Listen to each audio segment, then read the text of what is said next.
Yo, it's a big one. I got Kenny Fan TV in the building. Big up, guys. Big up to Kenny Fan TV. I got Timber Banks, the resident underground Manchester United fan, my brother from another mother, Real Madrid man. Big up to Timber Banks. Big up to everyone in the building. Big up to Irfan Dovro. Welcome to the Theater of Dreams. Of course, this is what it is. Big up to Hayden Pro in the building. Gotta send him the link. Big up to Leonard as well. Would love to see Rasmus get a hat trick. Today it's a Man United's fan's birthday. It might just happen, bro. It's Royden Frost's birthday today, guys. Big up to Royden Frost. He's probably going to come in the building at some point. Big up. Happy birthday to you, Royden. All the way down in South Africa, bro. Enjoying a trip back home. Good vibes. Of course, we're going to talk about this. Menu and Garnacho have never even played Champions League football. How can they be considered good players? They actually played. They actually did in the group stage. I think so, yeah.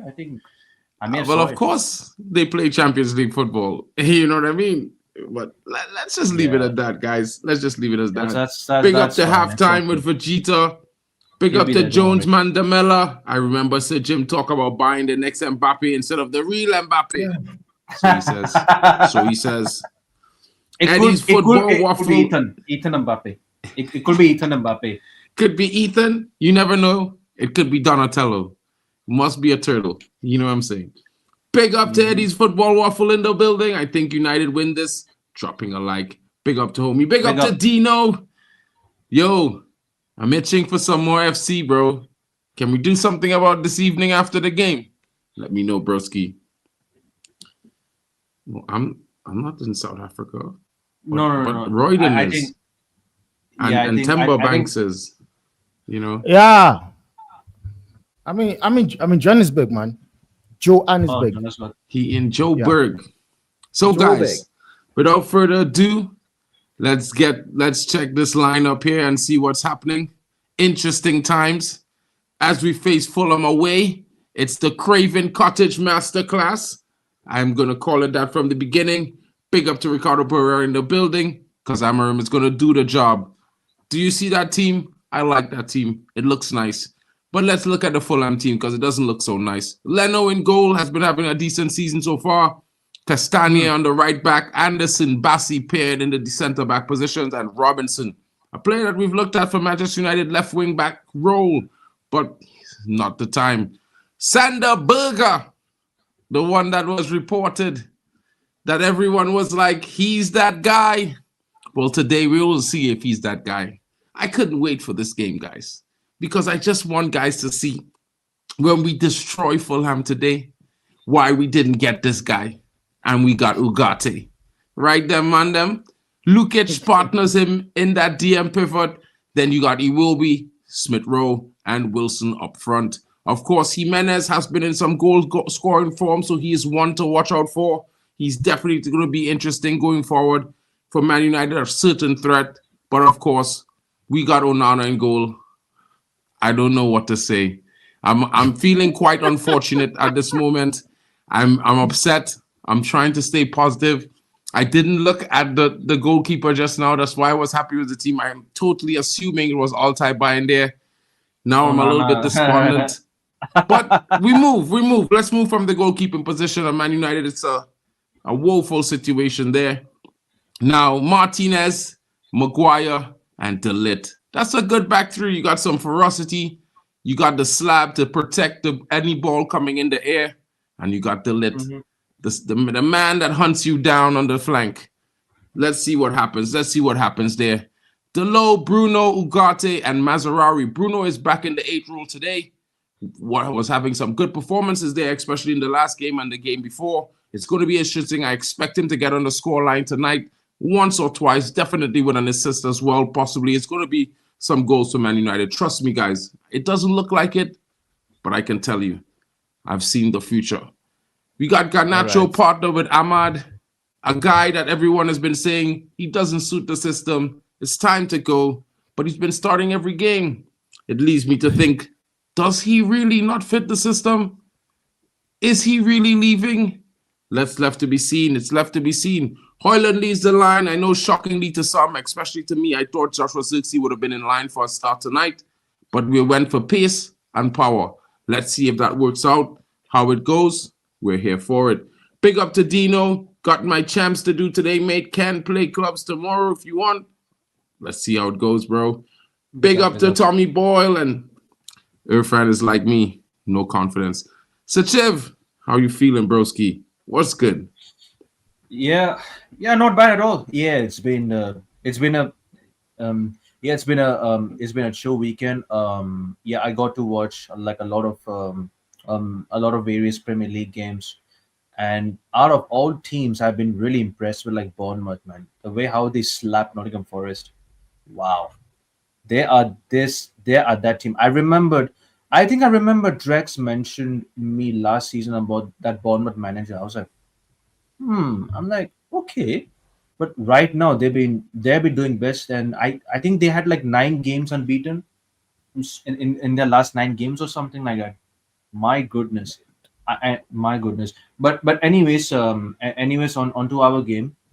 Yeah, I think I look at the bench and says, as much as I don't want Dalot to play at the left wing backside, we don't have much choice. And I wanted Binded to start, but no, we got Onana in goal. We got flipping Cameroonian Aaron Ramsdale in goal, unfortunately. So I can't really complain. I can't complain about that much, really. Yeah. I saw that too, bro. Yo, BBC has up a team sheet and Ten Hag is the manager, bro. Bro, I can't even begin. But anyway, sorry to cut you, Sachiv. It's all good, buddy. So it's all fine. It's all fine. Yeah. Well, one thing I will say is this, man. I'm sure probably Ruben Amorim. Big up, Jarvis. Might have a decision to make here. And I think Sergeant Ratcliffe, knows, I've put him in a place whereby is to make a decision between selling Garnacho to bring players in or keeping him and a player comes in. Because I'm not seeing these guys are moving like the Glazers. It's not new. Because we have been here before, literally, whereby you see when it's transfer window, they take time to do the deals. Maybe with this Dogu deal, maybe if they have done it sooner, they know maybe the fans will be like, we still need more signings. And this is why they decided we are going to wait till the ending of the transfer window, then we'll bring one player in. And the honest truth is this, man. For everybody that thinks Garnacho does not fit the system, I can tell you, initially, it does not fit the system. But there's nothing you cannot teach a player, especially a young player like Garnacho, who is willing and ready to learn. And the fact that there have been talks of Garnacho going, the possibility of him being sold, and yet this manager keeps playing him. Maybe, just maybe, the manager is trying to send a message to the owners like, guys, I don't want this guy leaving the club. I want him. I want to work with him. And I've been saying it for very long. God knows I've been calling it out. The only thing Garnacho needed was coaching. It was coaching. Today I was seeing people arguing about Garnacho and Sancho, who is better and blah. I'm like, bro, how about this guy is gone? There's one in the club. Garnacho is in the club. Sancho is gone. There's a reason why Sancho is gone, and there's a reason why Garnacho is at the club. Just like there's a reason why Garnacho is at the club, Rashford is being forced out of the club. Which was the reason why I never liked when they were comparing or putting Garnacho and Rashford in the same conversation, saying the manager is trying to piece them out. But that's not the truth, because now one player is still not even getting to the team, and the other one is already starting. And I'm sure people thought Ruben Amorim did not want Garnacho, did not rate Garnacho. People said, no, the manager does not want him, does not rate him. But like we are seeing right now, man, The guy is playing. Yes, he might not have played to the standard you want, but we cannot deny that he's playing well. Against Rangers, people were saying Garnacho this, Garnacho that, Garnacho that. I said, but I don't understand. That guy, for that game, I think he's the best. He played more than anybody. Yeah. Against Rangers. Yeah. For me, he was the best player on that pitch that day. Whereby people, the fans on the pitch, on the stadium, were shouting his name, Viva Garnacho. 100%, bro. Exactly. So I don't understand all this nonsense whereby your fan base does, man. Coming into this game, the way Amorim have set up, it's fantastic. I'm not surprised. I've always been saying it for a very long time. I don't think Bruno can play as a 10 in this system. And watching him play as an 8, he had a good He's been actually much better. Yeah, he's been much better. I agree with that. I could say this moving forward can also be a formation he needs to explore as well. Now, I'm seeing Mazwari on the left-hand side. I don't know if Mazwari is not playing the left-hand side or if it's, what's it called? Dalot. But yet again, people have been criticizing Dalot for it, and I don't like it. Because one thing is this, man. People need to understand that Diego Dalot is not playing his position. How about you cut him some slack? How about if you're going to judge this player, judge him when he plays at his position? But because you believe everybody is crap,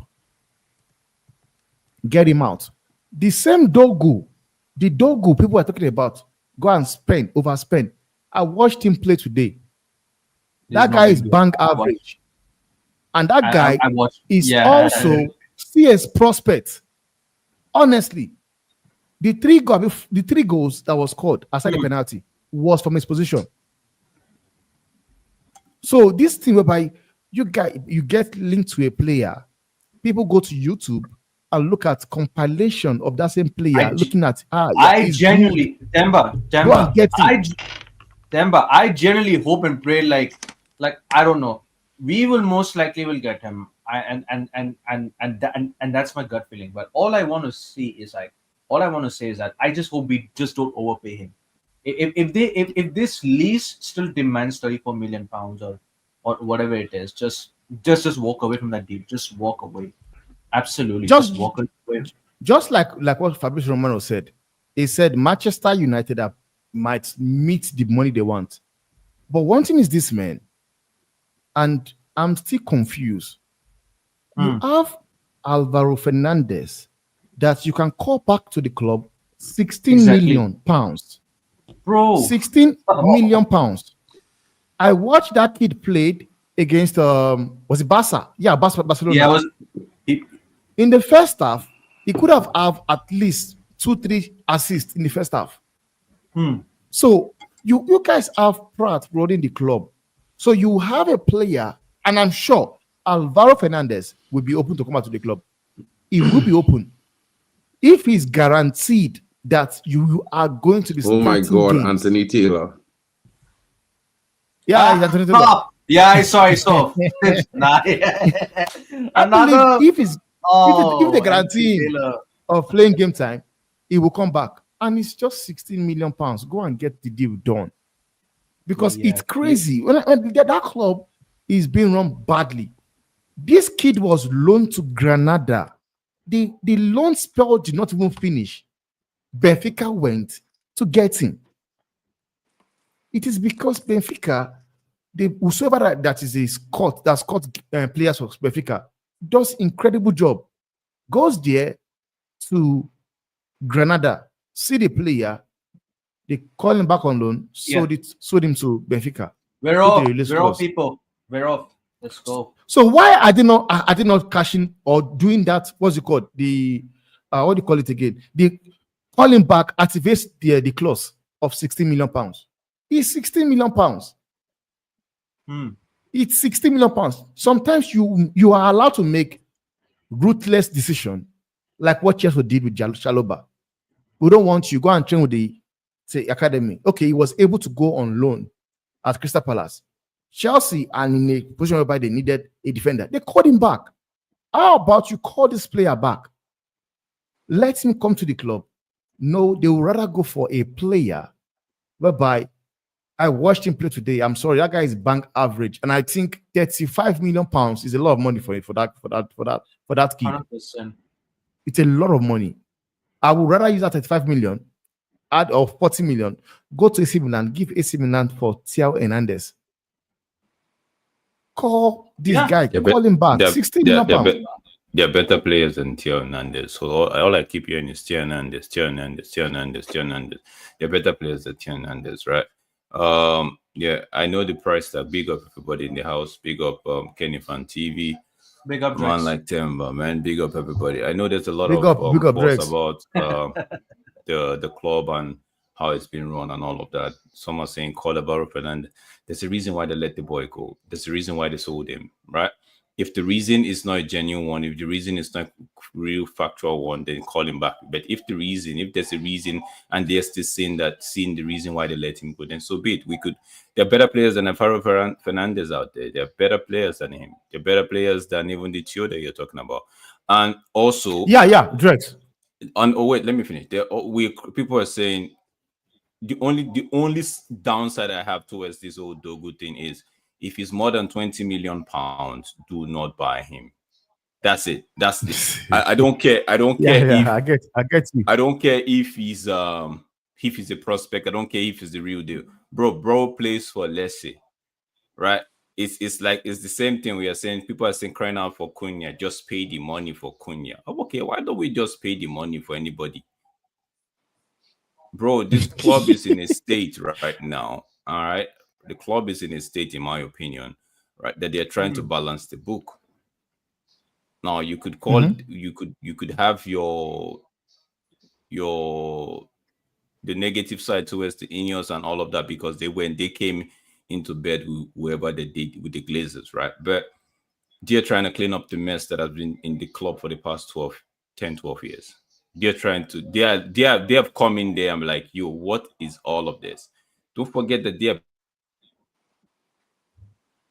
Bro, I just saying this, they want right? to do it. However, they want to do it to get to the point where they will make us successful. It might not, like what Mark used to say, it might not be the pretty one. It might not be what you want. But if the end goal is what we all want, then so be it, bro. It might not be the rebuild, like they say, the rebuild is not promised to be an interesting one. There's going to be pain along the way.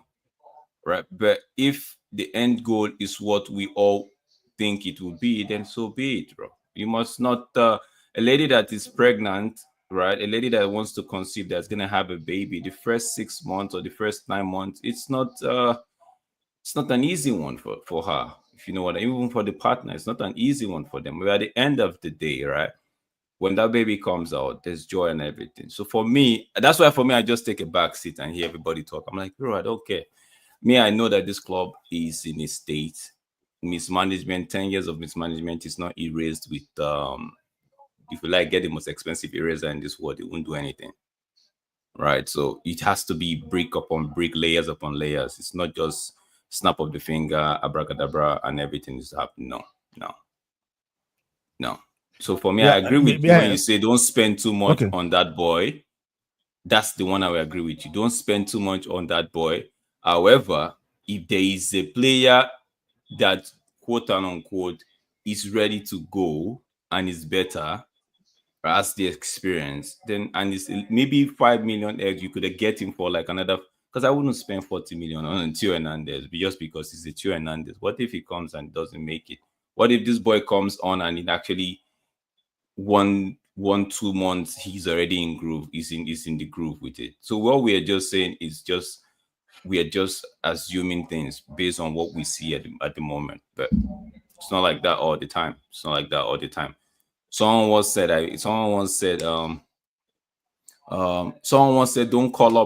don't call Kvaratskhelia. Don't say he might not. Quick question: do you guys think Kava would have done well in the Premier League? I think that's to revise that argument about if he would come. Whether or not he come. I feel like No, at the end of the day, it's gone. he would still Forget have to about prove it. himself in the Prem as much as he proved himself in Italy. And we know what he could do in Italy. We had to see what he could do in the Prem. That's what I would say, because at the end of the day, he's a top player. I can't say he's not. What I would say is that, going from what we have and what we're looking for and what we had to what we're looking to pay 30 million euros or 35 million pounds or whatever it is they're looking to pay for this player. Bro, I am utterly disappointed. But do you guys really think calling Alvaro Fernandez back is that cheap? What do you mean? Do you think 60 million? Is that Sure, the 60 million. only thing they have to do is say we want it back? It's 16. Because there is this does United, so we don't get to pay the sell-on clause. We erase that. What sell-on clause, bro? That clause had nothing to do with the buyback clause. The buyback clause. Now the buyback clause is what? Is void. Everything the else buyback is clause void, is bro. because I've read it's 25 million somewhere. The buyback clause. But it's what 25 million is what? 25 million pounds is what? The buyback clause for Alvaro. No, bro, that is mad. The buyback clause for Alvaro is 16.4 million 16, euros. yeah, around 16 euros or pounds. 16 million, euros, I'm sure. But as euros or pounds is still not 25. It's not even near 20. Because I read somewhere where it says 25. So I know it's 16 million. Bro, it's 16 million pounds. I don't know. And the reason why I'm also talking about Hernandez. Talking about his market value and the possible money that he could get from a sale if they was to sell him, because I think his market value is like around 45-50 million, and is a 50 million. A $50 million is a 50% sell-on clause. Sell-on clause. But let me be real, for 25 million, you want to spend 40 million twice? Because if this player you go and buy for 30 flop, right? And then you gotta buy the next player. You're doing all that just so what? To no, bring in 25 million? But Mark, can you guys hear me out? What's because the reason why I mentioned the Go ahead, Temba. The reason why I mentioned Alvaro Fernandez and Theo Hernandez is because I believe those deals will be easy to do. Because for me, the way Lecture are going, Lecture don't really, if you don't sell the guy, they are okay with it, because everything they've said is like, if they don't pay me, they don't pay us the money we want, we'll keep him. Oh, yeah, so basically, they don't have a problem. The selling club is not really the one with the problem. The selling club is the buying club. If the buying club say they walk away, then the selling. So for me, like I said, Temba, anything more than 20 million, right, is added to the book of mismanagement. Right? Does that make the player automatically a flop? No, not really. No, in my case. No. Okay. So, but paying so much. I understand. I get your argument. Rather than pay that for quote and unquote a prospect, right? Why don't you just call back the guy? But I'll still stand on thing. If the guy that they let go, if there was a reason and a good reason for letting him go, right? Because he went on a loan to Granada before he went to Benfica. So before they finally decide to sell him, because I think he was on loan at Benfica before they made it a concrete thing for Benfica to buy. In my opinion, if there was a reason for letting him go in the first place, I think, and that reason is still there, then there's no point with buying him back. There's no point in it. Just let it be. Not everybody will play for United. But I see the sense you're in what you're talking about, though. Rather than buy somebody for 50 or 35, I see that. I agree with you on that 100%. Right? But just like every player, there is this element of doubt hovering around them. And I'm just gonna keep it simple. The guy can come back and we'll be like, we should have just let him be. You could come back and he's explosive and we're like, okay, good gracious God, we got back the player and he's doing well for us. So there's a 50-50 chance that it could go right and it could go wrong as well. But I hear the sense in it. I hear what you're saying about everything you said. But for me, I don't like to slate players before they come. I don't like. Yeah. I know. I understand that now. Yeah. Anyways, we are more like. Right now we are like more. We are more into this Fulham game right now. You know. What's happening, guys? Hopefully you can hear me. Yeah. Sounds loud and clear, my friend. It's can hear you, bro. The only thing I would say for this game is as long as Dalo is playing the wing back position, be it right or left, he's good with his defensive way. So it's not bad. He's not exceptional if you know what I mean in terms of even he better than Dogu by miles. I'm not even talking. I'm not comparing him. I'm just saying but I mean the argument is that we need our left wing back, but we don't need anybody a body. That's the argument. That's really what we don't need a body. We need someone who can come in and be better than Dalo on the left hand side. And if we go and pay 30 or 40 million for a player because they want 35 million pounds for Dogu, right? Man United trying to give them 25 plus 15 in add-ons or something like that, right? If we go and pay that kind of money, he best be better than Dalo, bro, off the left as a starter immediately. Me, I'm not even saying sell Dalo. I'm saying right now, if no, I'm not saying that, but I mean, that's where he going wing back for us. It's going to be tough.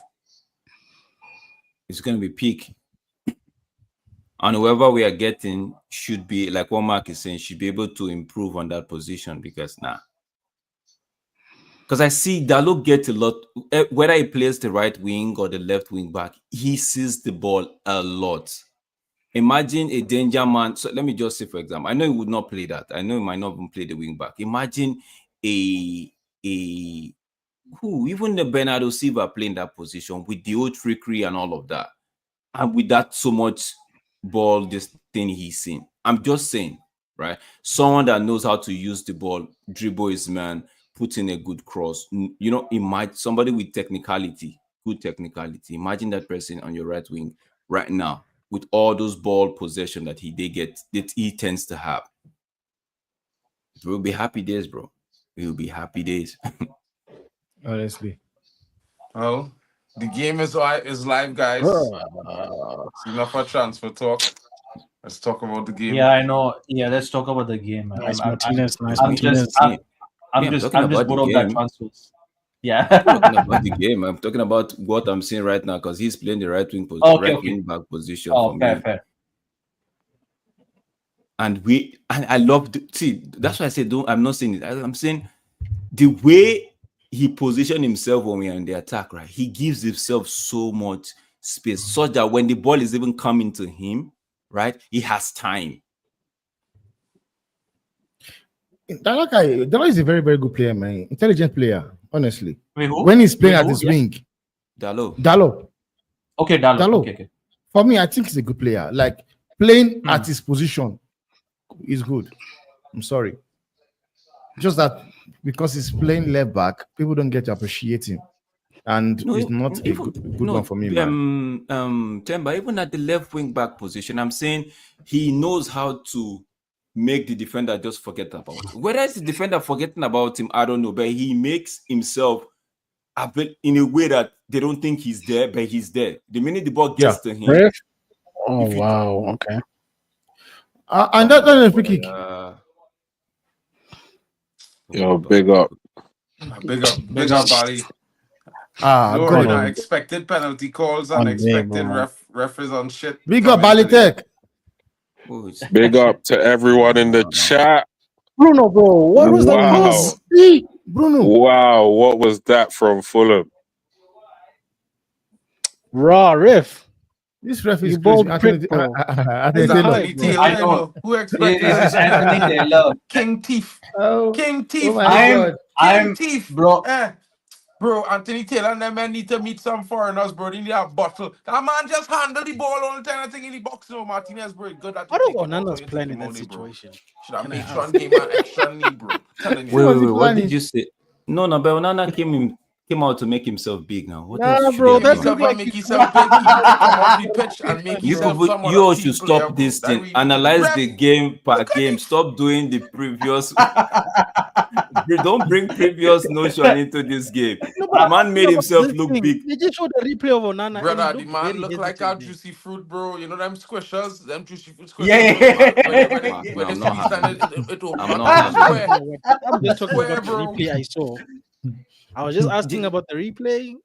Yeah, the replay. That's what I'm addressing. So the replay, he made himself big. What else could he have done? Bro, he looks scared, bro. That doesn't look like looking big, bro. You look like a deer in a headlights, bro. Looks scared. How is he supposed to make himself smiling, making himself look smiling and making himself look? Come on, bro. I know, man. Nobody I know said Nana is smile, not. bro. I know Nana But is not. It's not. Bro, his body language I can't deal with, bro. I can't deal very hesitant, Drakes, to me. That's all I'm saying. Okay. No, It looked like he was caught in two minds. That's all I'm trying to say. I feel like he did what every goalkeeper would do. Man, that's why. like That's why Smith Rowe actually opted to go over him. What did you think about the coming together in the penalty area? Because to me, that looked like a kung fu kick. Ooh, from our player? From Martinez. It did. No, I think Martinez went to tiny. I think Martinez went to block the ball. Went for the ball as well. So yeah, but it looked like not get the player. He did not get the player. At the angle that I saw, it looked like a kung fu kick. Yeah, well, he deserves to get some kung fu, bro. Kung fu kick. You alright straight from Cantonese. Where do you call this place? Cantona. No, that's two different types of Chinese food. That Cantonese and it's sweet chan and thing. Yeah, he ordered Cantonese. Yeah. But referee, is that not referee? I will blow this referee. They shouldn't start with me today, not today, referee, not today. I've been away from United's game because of this. The man literally held Rasmus and you're saying no foul. Stand up. Can't you do that in the box, bro? Why they doing with this?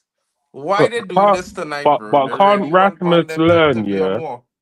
Can't Rasmus learn that rather than just giving them your hold back, you need to be side on, and you need to bend your knees so they can't push you over. Bailey Tech, that is Rasmus' style of play. That is how Rasmus like to play. It might not be, but no, I'm just saying it might not be your cup of tea, but that's his way. That's normal. That's normal. Bali saying that, bro. He had to learn to use his body better. Yeah, bro, but that was a foul right there. That was a foul right there. That was a foul right there on him. I agree with Drake's, but at the same time, bro, you sounding like Naruto. It's my way. It's my ninja way. Nah, bro, adapt the way you play football. What the heck? No, I'm not saying he cannot adapt. I'm just saying what could he have done in that position, right? That would make him elude that defender.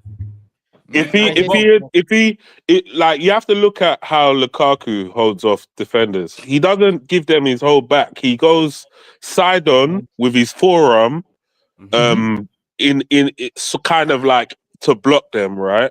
And he bends his knees, and they can't push him over. They can't push him over. So you have to know how to use your body, and it's like he's not using his body right. No, but in that instance right there, right? He was supposed to get the foul. No, I get it, but there's either you're playing for a foul. Cooked. No, you guys can. What kind of a delivery was that? I don't understand. No, you can't be. Come on, man. You can't be doing this. And Nacho did everything there, bro. Oh, Garnacho. That was sick from Garnacho. Yeah, man, don't want to go, bro. You don't want to go. Of course he doesn't want to go, bro. We don't want him to go. He's crackhead. Really? You guys don't want him to go? No, I don't. Me personally. Listen to me, right? We here. We have a certain rule on we side of the world, right? We don't like to help. I'll tell you something, Drex, bro. Until they sell certain criminals, we don't like to help fake. We don't like to help fake businessmen do easy jobs. Life's supposed to be hard for them when they want to invest, bro. We feel they just go and make billions off of United for free. It's not like I want Garnacho to go so badly, because I don't think he's like one of the problems in the team. Get back on Garnacho that day, boy. But sorry bro, exactly. But if they offer us crazy money to take him, I'm not talking 80-100 mil type money. I taking it type figures we could take. Anything other than that, I don't want to set a negotiation talk. Whereas I don't work or you don't. Yeah, whatever the case is, because I ain't hating on the 80 million. I ain't 80 million neither, bro. You see, I'm not hating 55 and 60, bro, because we buy Mason Mount for that price. I hating on it, I spitting on it, bro. Especially if it coming out of our Chelsea mouth. I spitting on it one time. Telling them straight to the face, bro. come better. But for me, it all depends on what they do with the money. Because if you sell him for 60 million, say, and then you go and bring in some bad boys to replace him, like a Mateus Cunha or someone along them lines. Mateus Cunha is 66 million pounds, bro. You can't even Okay, afford Mateus Cunha. Yeah, all right, cool. But that doesn't mean you can't afford Mateus Cunha. You got the majority of the money. I understand what you mean. This Matthias, wait, let me get this straight. This Matthias Cunha, I keep hearing. Bro, man only plays when it's against United. Every other team, no, he doesn't play. No, he doesn't. I watched him yesterday, bro. To be fair, but I mean, I watched him the other week last week or the so. club won 60 M's plus film. I'm not this interested. Matthias Cunha team, I'm like, okay, now we're going to rubbish a player that is coming from Leicester. Okay, because he's coming from Leicester. Now we're going to hype a player that is coming from Wolves because he has a Premier League proven whatever it is that still only plays when he plays United. Nah, bruv, I've seen the guy play before. The guy plays. Like you can't just give me one example of one game and say he doesn't play. Give you one example. I said it against Arsenal yesterday. Nothing. Against the who did they play last week? Nothing. After the United game that they played United, he has not been impressive in the games that he has played prior to that. But then prior to the United game, he wasn't even anywhere. Bro, the man had. I'm not saying he's a rubbish player. Saying the hype around him, he's making me look okay. Because of the hype, I go watch this guy. And I'm like, yo, this guy only shows up when he's playing a United side. Is it because he likes United? Is it because he's a boyhood United fan? What is it? I've never heard of anything that Suleimane has done until I saw what I saw. So if anybody wants to suggest to me that they wouldn't sign that guy in a heartbeat for reasonable money, like I would be shocked. Suleimane too, bro. I be in real. I rather pay 30 mil for Suleimane than continue negotiations for Dogu, bro. I so real. I just swing by Southampton and say 20 mil. We're saying 25. Okay. Bailey, let me ask you a question. How much would you pay for a Cunha? How much would I pay? 60 mil has got to be the max. I'm not paying 66 mil, nearly 70 mil for Cunha. 60, and that's even with the add-ons. That's even with unachievable add-ons on. Now yeah. Okay, now you're good. Okay. I'm not even spending 60. At 60, I'm not even coming. But it's not necessarily that you spent 60. You might have spent like, let's say 50 with 10 million of unachievable add-ons. Yeah. I know that's referee, that's the foul and that's the yellow card. Oh my days, referee! Come on, bro, referee! Oh my days, bro! Are you all surprised? Are you guys surprised? No wonder. Amman is on the ground. No wonder why. Why Chelsea fans hate flipping Anthony Taylor. No wonder why Chelsea fans hate him. Chelsea fans hate Anthony Taylor with anything. They hate him. True. They will. You know, maybe I need to invent something because I need to buy a football club. So I could come and I could tell my players, listen, just hit men under the bar and thing normal. The referee not going to do anything once they're playing against. Bro, that is mad. Oh my goodness. How that's not a yellow card? How that's not a yellow card? I don't understand it. There's a foul. Let me see. No, there's a foul. Did he blow for that foul against Wilson? I think he blows. That's the right call. That's the right call. That's the right call, right? Because that's a foul from Ugarte on that player. But where was the same call for our own player some few minutes ago? Anthony Taylor, why are you asking for that from Anthony Taylor, bro? Anthony Taylor grew up on his knees. Lord. Bro, he's talking crap. That was the right call right there. Thanks. Oh, I didn't want any, but thank you. Christ of God. Bro, the man hit Ugarte in his face there, you know. Ugarte stepped on his knee, on his leg. The man slapped his hand into Ugarte's face there, you know. He go and get a tackle from Ugarte. He will remember for the rest of his life. I promise only this before this game done. That fella Wilson, you gotta watch yourself. You know if that's the right, you know if that's the right Keane, he's gonna give you a tackle that you won't recover from. Brother, You don't play with certain men. You see them brothers down in Uruguay? Yeah, you don't do them thing. You see that slap here two got today? He can get it now or no. See 20, you see like right before the half or right after the half, somewhere late in the game, he will get a crunchers. Trust me, I can tell you know. Yeah, before they substitute him, he's gonna crunch him hard. Those are things that Sergio Ramos and Pepe would do. No, Gatti, you shouldn't be stepping that high. A yellow for Man United. Madness. This Robinson, everybody has been praising you. Thank God you're playing Watch out rubbish. that fella Sanderberg now, boy. Yeah. Can you imagine that rubbish running in our midfield? And that guy Robinson is another good player, man. Who? Robinson is a good player. Yeah, I don't Robinson think is a good player, bro, for sure. And he's got. I think he's got like the best attacking performance of any or statistics of the fullbacks in the Prem. Are you serious? Yeah. Rasmus, you have the pace, bro. You have the pace. Force them. Nice turn by that defender. That's Bassi. Calvin Bassi. Yeah, that's Bassi. Nice turn right there. You go the wrong way and man. I go the wrong way is a good now. Every if my clock is get right once or twice a day when it's dead. You know the battery dead and it's not working. Yeah. It will be. Like Calvin Bassi for you. He will be. Man says he will be, bro. He will be can play all he wants. And, now Garnacho, hold on to the ball and bring your players into play. You can't take a free kick like that, can you? Did you see the way he took that free kick? These guys are vexing me right now. These guys are vexing. These guys get fouled as if they were kicked by a 10-ton truck or something, bro. How does man take the ball away from you and you end up somewhere else, bro?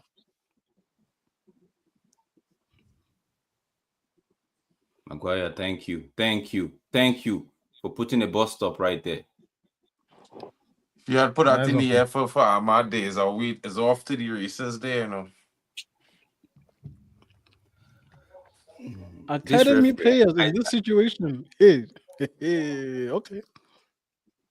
I find it interesting, that Amad Diallo is like the best in the air in the forward line at Manchester United.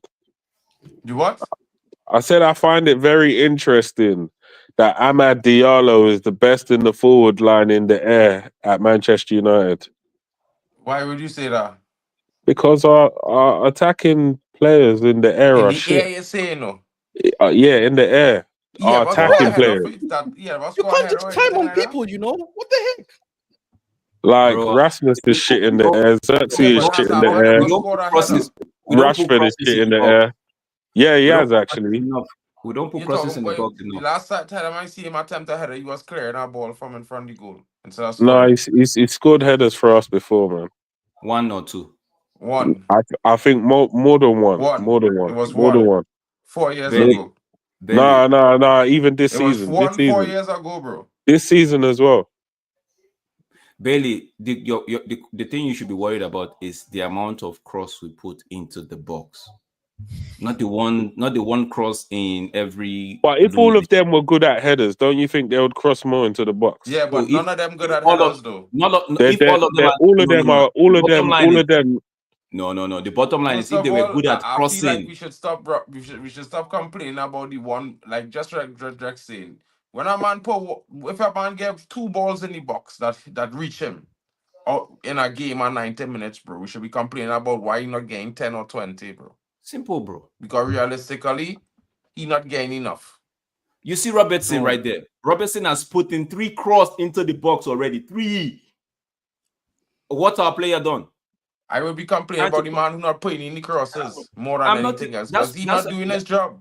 I'm not exempting either of the forward line from any of the issue, right? But I'm saying the service.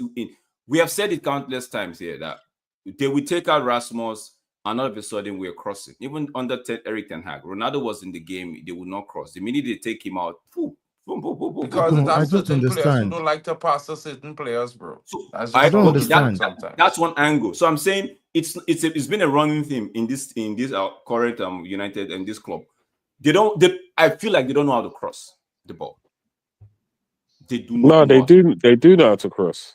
If they knew, they would find the player in the box. The player wouldn't be running to the next side where they go. You can't tell me professional. You can't tell me professional attacking players don't know how to cross the ball. Bro, if they can't find the striker in the box, right? Because realistically, it is 31 minutes. If you ever hear Beckham and these guys talk about crossing boxes to balls to strikers, there's always say Paul Scholes is always say you put the ball where the striker going to be, not where you think it should go. You understand what I mean? It's two different things. You're talking to someone who has vision. Me, I understand how to play the ball, bruv. Bailey, listen, we just talked about this thing right now. 32 minutes. We still have another 60 plus into, right? Look at the game and see how much crosses that we put in the next 60 minutes. Right? You could, if you want to take a paper and start doing your tally, look at it. No, I'm not saying. I'm on the floor that you think should be in the air, and look at the ones that should be that would go in the air that you think should come on the floor. I don't think they put in enough crosses. Don't get me wrong. I don't think they put in enough crosses. But then the movement in the box is always shit. Oh, that's not a yellow card. The movement in the box is terrible. Like a monkey. We feel wrapping around a vine on a tree. Jeez, we're 13th. Have mercy on us. That's supposed to be a yellow card, bro. We feel don't stay offside now. You guys, you're always offside. But what's the world coming to, yeah? When, like, the last time I saw a cross, a proper sick one, it wasn't even like a cross. It was Martinez in swinger, but that was disgusting. That's the type of ball that I expect to see going into the box, but the wingers don't really play those types of balls into the box. Well, they don't do that now because everybody will ball into feet. What kind of a header was that? Jeez. You see, technically, keep your eye on these criminals when you're asking about crosses and goals. Criminals, bro. They can't play football. Miss Chances FC. Miss Chances FC. These guys can't even do normal things right. Bro, same thing as what literally happened against Rangers in midweek. Same thing. Well, Ruben Amorim, they don't even know what to do. They get shocked. Ruben Amorim has already stated that he hasn't got the players. So that is it. The manager said he has not got the players. Okay, then you know what we should do? The manager has stated that he hasn't got the players. Let's just enjoy the show. Let's not even complain about the players anymore because the manager has stated it, right? Because get relegated, he will know he's got no players. No, the truth is, we all have said find it. Him. Everybody on this panel has said these players, and Vegeta is the king of that one. They are criminals. Everybody has said it in one shit, and we are. It's not like we're just calling them. They're just calling them criminals for the fun of it. We see the man was supposed to head that ball straight to his player. He was doing something. What are you doing? You know, so I'm watching criminality, but let him get relegated. I will find him. There's no security in this world that will protect him from me. I will find him. Oh man! So far, Garnacho is the biggest threat in the game. He's the one. Yeah, he's and the they one. Want to sell him. Yeah, exactly. Apparently, you know why? Because bro, they wasn't trying to sell him because he was shit. You know, they were trying to sell him because of the money that was being offered. They weren't trying to sell him because they're like, oh, he's the biggest problem in the team. That's not why. No, it's because of the financial issues. It's because the squad needs another overhaul. That's why they were trying to sell him. Because why is not giving yellow card at least? Because we have stars on 300+K and we can't get rid of them. Because we have some stars that are near enough 200K and are injured all the time. That's why they were ready to accept money for him. It's not because he's a bad player. He's 20 years old. That's a yellow card for Bassi there. He's inconsistent. Man got the benefit of the man got the call in his favor, bro. He's inconsistent. but he's not the worst player in the team. True. You know those. Like I don't one thing understand you this, bro. can't take away from the guy is he always puts in effort. Yep. Yeah. Always If puts you in. name a player under 23 that consistent over the span of 20 games every game, clap them, bro. Clap them. Because they don't exist.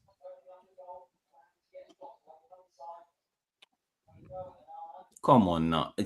Somebody was talking about how the other side is not being effective at the moment. I know people will come at me now. I've said it before. Mad, bro. I've said it before. Ahmad should be playing players, bro. Ahmad should be playing our right wing back position. What was that all about? What was that all about? Corner kick United. Corner kick United. Corner. Oh my days. Go kick. Bro. Oh my goodness. Joking, Riff. That foul from Bassi. Even the coach in this. Who's that one? Is that the referee? Or is that not FIFA's president? He's even laughing Yeah, at that Infantino. call. Infantino is laughing. That call. He's like, what is that? Infantino laughing at? Anthony Taylor, Anthony Taylor. Bro, Anthony Taylor is a disgusting, I think I'm sick done little watching this human game. being, bro. Go Know where the game from, bro. Disgrace, bro. Nice one, Maguire. Pass the ball to Rasmus, please. Please pass it to him. You see that cross from Rab? Oh my goodness. I would just be taking Bassi out if he does bullshit like this. A man in a Fulham kit, so you already know what time it is, bro. He sit down next to a man in a Fulham kit, so you don't know what time it is. Fulham get a booking to win the game. You know the cheat code set. Infantino say, hey, well, they will win at all costs today, like we gave Messi a World Cup. I'll just take a cheeky, 5 of them. Cheeky yellow card. Man says Amad Diallo is shocking. It's not shocking at the moment, bro. It's Amad Diallo. Look at it when he gets the ball. Count how many players are with him. Trex. Calm down, bro. He's not been shocking, but he's not been good this game so far. Bro, not doing much. You know, it's crazy how quick Mark was there to calm Drex down. Whenever we do this, I calming down everybody, bro. I calming down everybody. Are going around. You never been in these allegations, bro. I'm telling you. Nah, the other day he kept it real with Anthony when Anthony missed that chance on the line. He kept it real. I just feel like this. Just because I get him on some prop, I say I go back him this season. You know what I mean? Men write him off. That's cool. But I watching a man who men hyping doing the same exact things that brother was doing for the last 10 games for 70 minutes every game, but men still hyping him as the best player in the team. But it wasn't saying that about Anthony when he's doing the same things. So I just keep it real and 100 a buck, bro. Because in the last 10 games, I watch Ahmad 70 minutes like I watching Anthony on the pitch. 25 DA thing. From Anthony. Fulham is worrying me, bro. What top 6 team do you think? I don't think Fulham should be worrying, bro. Like Fulham is not at the moment. Fulham is okay, but I think United need to make one of these attack come. Yeah. Because I don't think is that Robinson green right now, right? It's not too silky, it's kind of scrappy looking, but take Robinson the referee out. Encouraging that scrappy game down there. Did they say he's got the most assists in the Premier League?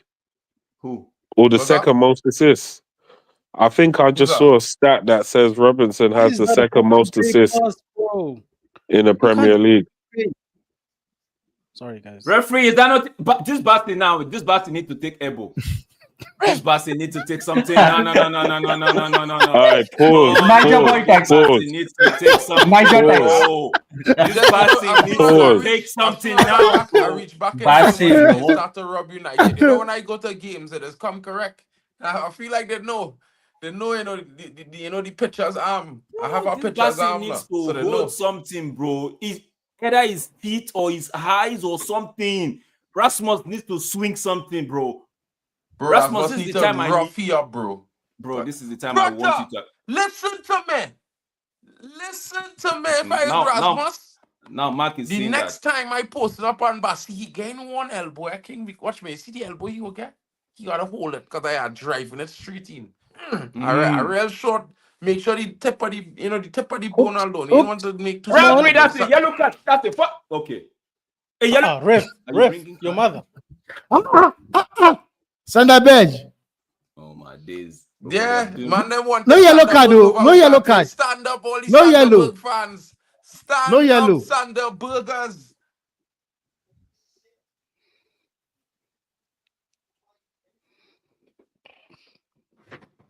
But playing up against Robertson is probably affecting his game, though. They need to keep Robinson quiet. Bro. It's not easy playing against this type of guy. Yeah, 100%, bro. Yeah, Bugatti destroying Sanderbergers. I tell men, bro. Guys, don't forget to hit the like button, please. Don't forget to hit the like button. button. Kind of Norwegian version of some guy. He kind of like Busquets, all kind of thing. Men try to tell me he has silky moves, good passing range. I see he getting eat up from we DM, bro. Our DM turning him up on a dime. Switch him up on a dime day, bro. 3 legs. What going on? Why is Bassi allowed to commit foul after foul after foul and nothing's happening? I know yellow. No, because Anthony Taylor want to make sure that they injure some United players today, as usual. You know, they have to keep the script running. See, for the, you for see the, this. You see what the restless now, you see what Fulham players are doing. They are being dirty for no reason. Why did the ref? Why did the ref? Why did the goalkeeper have to fall like that and kick Delete on his way down? Why? Because brown envelope, Drix. That's the answer. No, this is nonsense, bro. This is nonsense, bro. This is total nonsense, bro. If Onana did that, they will look at it and say penalty. Who is that? You got a cheeky nutmeg there. Bro, even my internet is tired of the this. leg, you know, bro. Cheats. Kind of violation is that? Bruno, if you don't want the thunder that are prepared for somebody else, to doing, man? Why is there an echo? Hang on. Yeah. You don't want that thunder to meet you. Other men go putting 2 hands on men back and thing and holding them. So what's going on? They rugby or football we playing here, brother.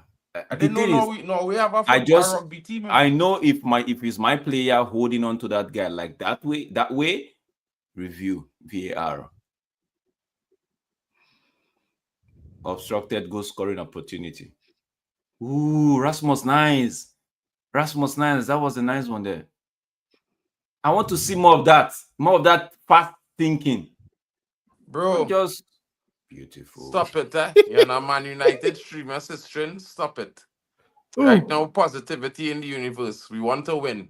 When 90 minutes, we could criticize like that.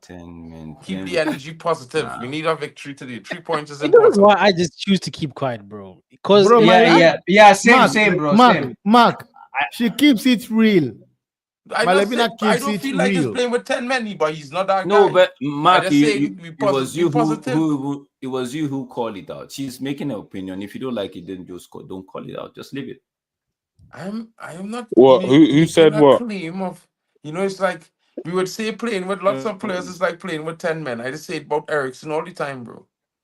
But who said that? Start, and then I say it after the game. Wait, I missed something. Fill me in. No, you heard Fill me in. What was said? Comment. There was a comment on playing with Rap versus playing with 10 men. So I say, who made the comment? Who made the comment? In the game after 90 minutes, we could criticize. In the comment section, I don't know how to say the person's name. I don't want to butcher it. It's Malabina. Malabina, that one. Malabina. Big up Malabina for the real opinions, for the real fan opinions. I know it was she keeps it real, man. No, but remember what I said, bro, because when it was Ahmad, oh, cool, bro. But the fan says her thing. It's like, yo, chill. I was like, yo, okay. Nah, do you know what it is? It's not even necessarily whether I agree with it or not. But true. As long as people ain't being disrespectful, I don't mind. Yeah. Oh, me, I don't care. Someone having whatever opinion they have. I wouldn't lie. Yeah? It's the worst when you're dealing with referees that just come out to rub you, bro. I don't know how these men sleep these good guys at night. Diving and cheating, and all we get is 1 minute, bro. Is this referee high, bro? Bro, you have smoking crap, bro.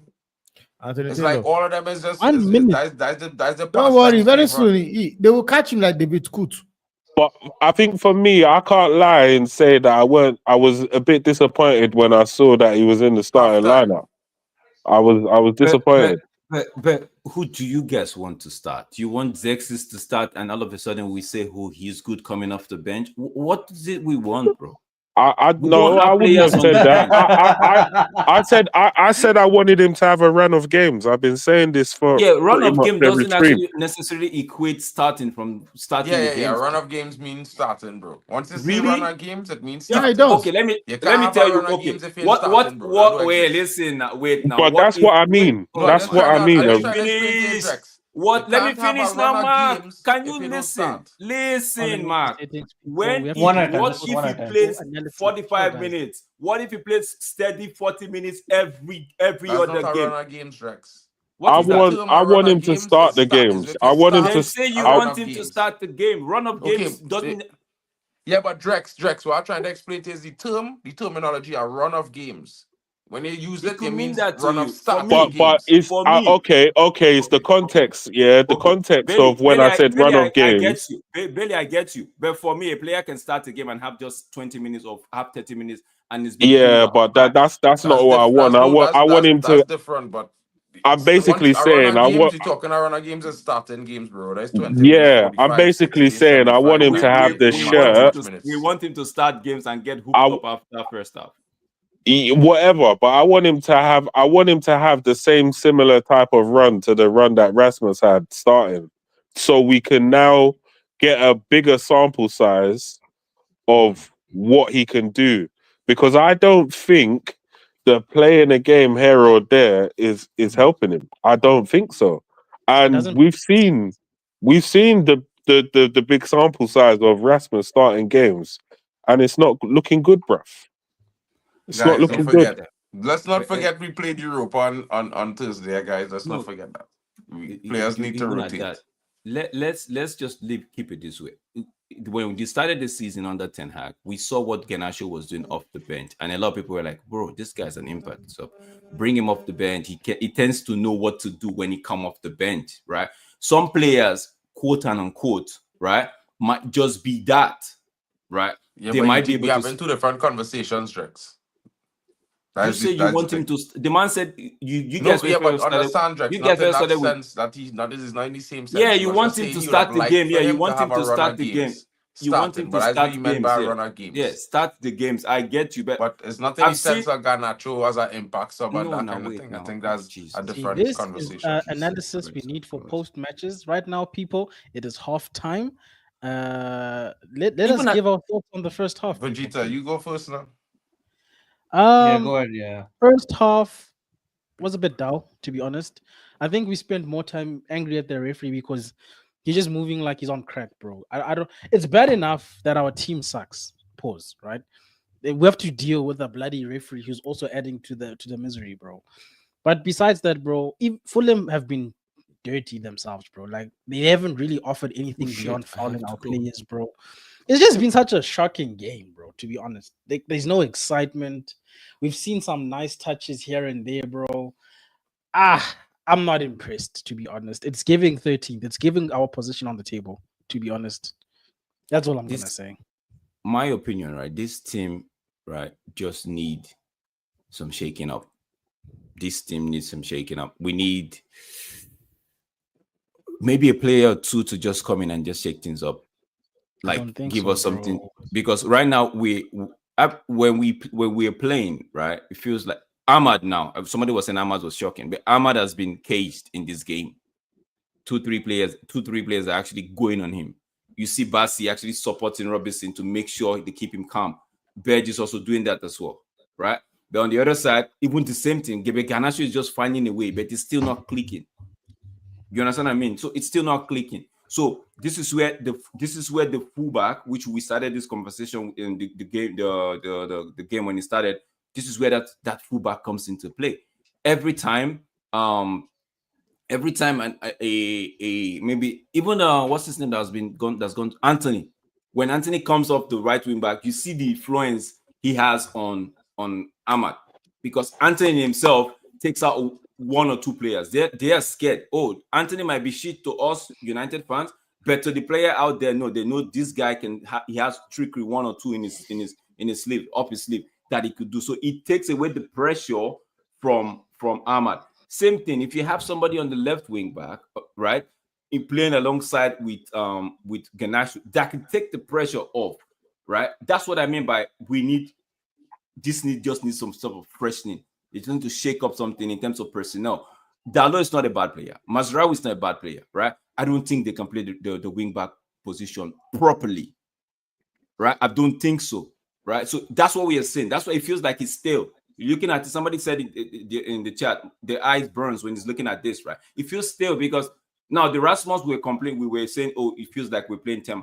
There's nothing coming in for him. Garnacho is trying on the one side. Go ahead, bro. But you know what it is, Jakes, with just using that one specific example. And I think Temba said this once to me when we were streaming together. Our left wing and right wing situations actually need wingers that can defend. We can't actually play with fullbacks there. It doesn't work for the system and the way that Ruben is wanting to play. So, and for the most part, United fans are looking at fullbacks to come and play those. And I'm like, we've seen fullbacks play those positions. They don't look good. Hence I said because it kind of exposes that they're not real attackers. Yeah, because that's what you can see there's a difference between a secondary attacker and somebody who actually attacks for a living. And in my opinion, a secondary attacker, we can mask up the fact that they're not that great of an attacker by overlapping runs and things of that nature. Maybe making a run that will now take a defender away from that attacker from being doubled up on, and they can put them in a situation where either they can isolate a fullback or they can run into space where nobody's going to tackle them, and then they're free to put in whatever cross that they feel like putting in. But when you've got fullbacks and you give them all that space and say, yeah, we'll give you the ball on the wing, but you have to be such and such. They're not that confident to be doing it week in, week out. And this is why we need proper wingers to come in and play in the wing back areas. And also, I was even going to ask the question of, okay, out of our current squad, how, like, going forward, if you was going to revamp the team, how many of them can retain their place in the team? And in my head, I thought maybe 1 or 2 at the very most, because I would literally strip the whole thing. Like, goalkeeper would get changed, centre backs would get changed, midfielders would get changed, wing backs would get changed, striker will get changed, number 10 area will get changed. Even some of the guys, like, as an example, I know there's a lot of hype around Ahmad and everything else, but I mean, ideally, I would like someone better to play in his position, and then for him to come off the bench, or for him to be rotated with someone. Now, the people that love him badly are gonna say, "Oh, no, you're hating," but it's not that. It's just that I just think of the strength of the team, and I think you're only as good as the strength of your team. And ideally, we would like to have someone who's maybe a bit more consistent than him, someone who's going to do it like every single game or every other game, or somebody who could be relied upon. Because right now, I don't think it's right to really rely on Garnacho, to really rely on Ahmad. I don't think it's right to rely on Højlund.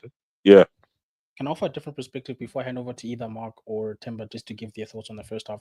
Do you know, when I think about the changes we need to make in our team, one thing that we need more so than anything else, in my opinion, and maybe I'm wrong, is a consistent type of player for those positions we mentioned.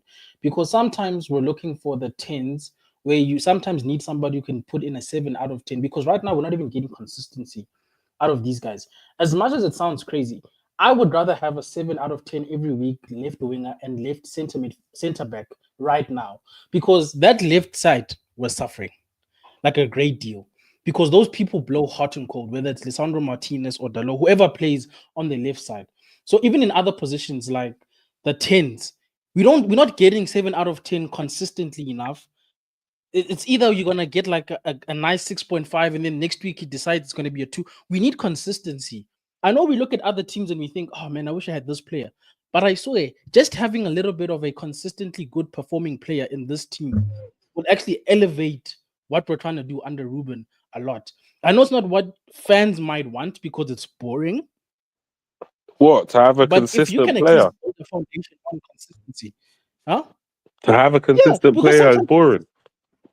Yeah, because sometimes consistent players aren't flair players. It's just people that you know what you're getting from them every week, and it's good consistently. You get what I'm saying? Like, I mean, I have no problem with a consistent player. Like, give me a consistent striker any day of the week. I don't care if he looks skillful. I just want someone who puts the ball in the back of the net every single week. That doesn't. That's what I'm saying. That isn't a hindrance to the team. Yeah, because it might not be the names that we want. That's what I'm trying to get to. That sometimes what we need now in the short term, whilst we're trying to build towards that cherry on the top type of a team, is to have people that are going to consistently do what the manager needs them. And it's not just our starting 11, because we also need those consistent people off the bench in case of injuries, in case of red cards, in case of whatever situation. We need people we can trust, because personally, I don't care. That's why when people are like, Ahmad, I'm like, guys, we're 13th. These guys are not consistent as a unit enough for me to care about any one of them. Because right now, like you asked, how many of these guys retain their starting place? It's really hard to justify them keeping their places, bro, because they've been doing a madness this season, all of them. But that's just my perspective. Temba, Mark, those in the first half. Bro, I thought it was kind of poor, lackluster. I thought we had decent chances. Some decent half chances. I felt like we could have done a lot better. You know what I mean? I feel like I had some 1 or 2 moments where we could have got a foul that, you know, it could have put us in a situation to be able to keep the pressing more, might have created a bigger chance at a goal. We need to do better in front of goal. We've been struggling for like the last 10 months scoring goals. We need to work on that. That was always a problem. You know, creating chances wasn't really the problem. I think in the last 2 or 3 games, we started creating more and more chances consistently. We had some spells before where we weren't creating much chances at all, and that was kind of, you know, making everything look worse, especially the fact that we weren't scoring goals. You know, it's a game tonight where we need to get 3 points on the board. We have to come out in the second half and do much better than the first half. You know, we had to pay attention to the attack because they gained some chances as well. But we need to take more shots. We have 0 shots on target, 1 shot for the entire game. That's not good enough, bro. Yeah. Our XG 0.18. 100%. I agree with you, Mark, man. Yeah, like it's been like our attack has been an issue for like few years already. I mean, I'm not surprised like by one bit. Like we only had to rely on like a one attacking outlet, which is basically Garnacho in the first half, and you have to rely on like Ugarte just to clean up this mess and all that. Yeah, it's crazy, man. Shout out. But one thing I like about Garnacho is this, which is why I will always say that guy is a top player. Yes, people might not really rate him, but there's something he does. Like, he's always a threat. When he gets the ball, you feel as if something is going to happen. And this is something he has over everybody. Like up front, before Ahmad. That is something he had. But like Balitek said, and I agree with him, because the kind of team Manchester United is, they should not be relying on Garnacho and Ahmad to bail them out of a situation like this. They should not. Rasmus Højlund, in this entire first half, I don't know what he was doing. Like, I did not say anything he did. And this is why I said, sometimes when you are playing up front and it's not working for you, drop down, drop back, which is something Zexi always does. He doesn't always go there and just stay up front there. If he sees it's not happening there, he comes back and play with the team. Because if you are staying up front as a player, as Sunderland, United don't really create chances. They don't. You will not put like a kind of person like Haaland. Haaland can stay up there, and he will know they will create chances for him. He will know that. But Rasmus, United midfielders, they're not creative, man. Which is why sometimes this thing they say about Bruno Fernandes having most chance created does not make sense to me. Honestly, doesn't. Because this entire game, I've not seen anything he has done. I've not seen anything he has done in this game. Okay. But Bruno Ahmad will score Fernandes' now. creation is not just for Rasmus, bro. It's for all the other players in the team. No, I know. I know what you're saying. But when you look at the conversion rate, because I can tell you, I will show you what they count as chance created. Because for me, how I watch football growing up is chance created ends in a goal. Not that you just shoot a long cross. If you move the ball, there's miss more chances one-on-one than strikers back in the day. It's weird. No, I agree. Second half started. Let's go, guys. Don't forget to smash the likes and subscribe, guys. Those of you watching on Mark and MUFC Fan, if you're watching on Kenny Fan TV as well, don't forget to smash the like there. Football Fan Zone is also streaming this live and direct to you guys. Be sure to check it out if you are not subscribed yet, as well as the Halftime with Vegeta and D-Hub Sports TV. Guys, don't forget, if you don't follow any one of the network and you would like to, you can find the links in the description. And if not, just check it out on YouTube, guys. Big up to all of you watching. Thank you. Yeah, I think we just have a poor quality strike force. I think that's just a simple way of putting it. Because think about it. If you had strikers that were known for doing the right thing at the right time, it's not hard to find them. Or it's not hard to have the instinct to find them because all I have to do is find this guy and we can win the game. But with Man United, it's not that simple to just say, oh yeah, I'm just gonna find Rasmus and he's just gonna be the savior. These men are not that good at the moment, unfortunately, to be relied upon. Which is why we're having the dysfunction that we're having. Because if you don't pass to somebody who's known for killing off teams, then what's gonna happen when you don't pass to them? You're gonna get an airful, you're gonna get a bollocking. The manager will most probably drop you because you're not trying to find a star player. Like all different types of repercussions. But we have people that some players simply don't see the need to pass to because they're shit in their head. Not me projecting that they're shit. They're just shit to the player, their teammate. Now, we can all sit here and say, that's not fair. He has no right to think that and blah, blah, blah. But players are players. And players will do what players have always done. Yeah, bro, I'm with you. Because even in a normal professional setup, bro, if there's somebody you don't trust them, bro. Point period. Even if there's an issue that you need to resolve, you're not gonna call up that guy and say, "Yo, I got a problem." You don't trust them. They've never given you a reason to trust them. Yeah, unfortunately, that is just the case. But that's a big problem, though. And it is, because when we had Ronaldo, you couldn't just not pass to him. And no matter what a player feel, and this is why I keep telling man, these fellas are professional. And if they feel like that in the head, then the best they shouldn't be coming on the pitch. Because then they're disrupting team harmony more than they're making it better. And even if there's a better level player than the player that they think is shit, the fact that they're not doing their job, which is to pass the ball to the player, means that they're hampering the team's success. Simple as, because realistically, we have to look at things in stages, right? Now, young players, they're not the finished article. Some of them better than some of them not. Some of them have different periods of development. And if this player developing and he not at that stage yet, and there's a time where, everybody had to look out for him, including his teammates. Because some players spend their own time developing, recently come out of that development and starting to get some shine. And if you're looking at a player who at this stage of development and thinking, well, I'm not passing in the ball because I don't feel like he's good enough, then basically he being a hypocrite because he was just in that situation not that long ago.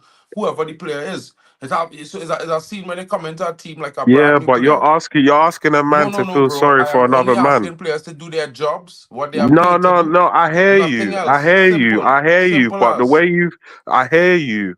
But it's unrealistic It's not because in unrealistic, football, bro, because under it. Sir Alex Ferguson, bro, no Yeah, but matter his Alex men didn't Ferguson rate had Van Persie or Alex not. Ferguson created teams that had chemistry. Yeah, No, these but man you don't. see, you say the right word. He created teams that have chemistry, and that took time. You understand? It takes Ferguson 6 years before you win anything at Man United, bro. 6 years Yeah, but building then a team. after Finishing the 14th. six Yeah, years, but that's what I'm trying to tell you. after the So 6 years, when he had we, teams that had constant but all right, this is chemistry. what I'm trying to explain it to you. You guys don't, you want to skip this step of building. You want to skip straight to Who's success. talking So you about want, skipping, bruv? bro, the When only, you see listen, when you see that hear certain me out, bro. man You see, there's the don't have the problem, right? chemistry, you Chemistry get take better time. players, Chemistry don't happen in 6 months. It don't happen in 6 weeks. Sometimes it could take years bruv. in all different types of teams and I'm sports, not bro. here to be giving Rasmus Højlund the rest of my life to watch him ball out. Well, that's different, bro. I'm But not I trying not to here. do that, bruv. But you see, the same time, there's the same time as like you can't say certain things that you can't quantify like in the way that you're saying it because realistically, no team will No, take it's just how chemistry you're overnight. taking it. It's just how you're taking it. It's No, how you're it's a taking it. fact, bro. It's like think about it like this, bro. A player who in a developmental phase, of course, no one says he is that guy, but he's not that guy. No one said saying that he's that good or anything, but don't mean he is shit because he's not that guy yet. He's still working his way up to being that guy. So in a way, Well, if you put him in a it's like setting me where, saying it's if like you put people him in being a mad at setting me where for he's saying not built like up a to year ago I thrive, thought Ahmad was shit. if you And put him then in a men get mad setting, if because you I put said him in that. a, yeah, but that was with a tiny sample size. We've seen a No, bro, it's absolute not about tiny sample chasm size, bro. of a I'm being sample so size real. of He what was here for Rasmus is doing in 4.5 years. I football. don't understand how his sample size tiny. His sample size The was sample large. size is massive. How many games has he played for us? Has he played 50 Forget matches? playing for us, bro. He came to How the many club. matches He has he was played? listen. You see, there's the problem. Everybody want to have a different set of quotations on what games and whatever. I counted it in total time we're here, bro. Not just the amount of games they play. You're here for 4.5 years, bro, and you're now starting to show your worth. Then that's how we quantifying it. And you can't quantify it, but well, Rasmus, bro, we had Oh, no but one that's how else at you striker. quantify it, No, though. but this is the problem. We had no one else at We can't striker all who was good quantify enough. things in We the had no same way one. you quantify it. Oh That's how no, Bro, you we had no quantify one it. else, bro. Maybe So it's like merchant. Kuchedese mentioned that he played more games. That was circumstantial. If we had Oh a no, senior striker, he would never be that guy starting. the bouncer Yeah, is which coming. is true. It's true. Exactly. So then to say that because he played more games for us, that's just a matter of circumstance. It's not his fault. So it's like No, it's one that of Somebody, those things that the for free kick me, to somebody. like while I agree with you, he's not the guy to be leading the line, especially not right now. He probably need a loan or he probably need a senior striker to learn from, which is 100% correct. In the same breath, I would say all young players under 23 need time to develop, bro. And whether they take So a you see year, that they take statement. 18 months, they take 3 years, bro. I here for it as No, long as they're at the but you club. see That's that the club I statement. We support. need That's to just stop me. this thing of we're developing players. We're not a development FC. We can't keep waiting for people's careers to blossom by us. That's not Bro, our when thing. have we ever done this? We have never done this before. This is bruv, the first time we buy a developmental striker, he's bro, in played 10 years. 70 So matches. what? We are Brighton now. That's what we're saying. But there's the problem. That's the problem. This is where we at, and there's the choice that the management make. This is not our choice. It's not what we want as fans. So I'm not saying don't feel like. Listen, I'm not saying it wrong to want a more experienced striker or anything like that. I would like to get Gyökeres in the summer, bro. I just want to put Nah, that bro. out there, I think it's an right? But error I'm in being so judgment to real buy with you, players bro. to develop It's them, like in my it's like opinion. you knowing something, but still arguing the point after you know. Well, this is the reality. It's like it don't make sense No, but because Mark, you're not the listening, bro. club The said we critique I'm buying a giving striker is to that it's a develop. Whether he mistake costs It 70 does make million, sense. 90 million, 100 million, they say they're buying him to develop. It's not his fault that they pay so much That's money crap, because bro. whoever. Why are we buying to develop, bro? That's a waste of money. Well, bro, I don't know, bro, but this is what the club doing. So So you're gonna I, buy a as player well that as I just to might be owned, disagree, bro, the problem is bro. that we're making it the players' Okay, problem. We're using that to judge the players on whether they're good or not. They're not. That is a Mark. I'm madness. not critical. You see, Bro, you're not but listening. there's a difference between Oh, when I first started playing violin, I wasn't all that. But then 3 years in, and I'm now fantastic. Who's been here 3 Right years? now, Who's right been here now, 3 years? no, I'm just giving an example. Right now, as it stands, my man is horrible. You can't tell Bro, me that bro. because of you. You can't tell me, yeah. Regardless of whether he might be good in such and such years down the line, I can not take that away from him if he is good at such and such years down the line.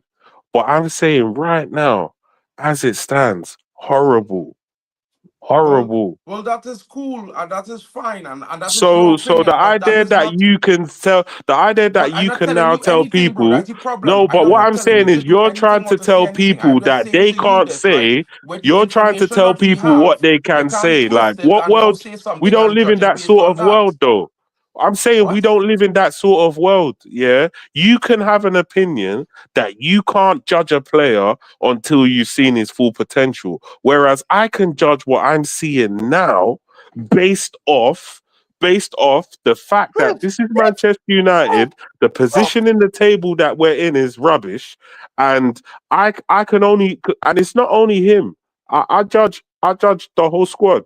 Initially, No, but in the you beginning see, but in the this is the beginning thing of for the me, like, bro, season, like I never grew up in a world where Wait, it is is that not a rubbish to foul? play under yeah, 21, bro. okay, so that's how you grew That's up. just me. So I grew up in a different. I grew up in the same world, but Yo, man, I just see the look game him there. different.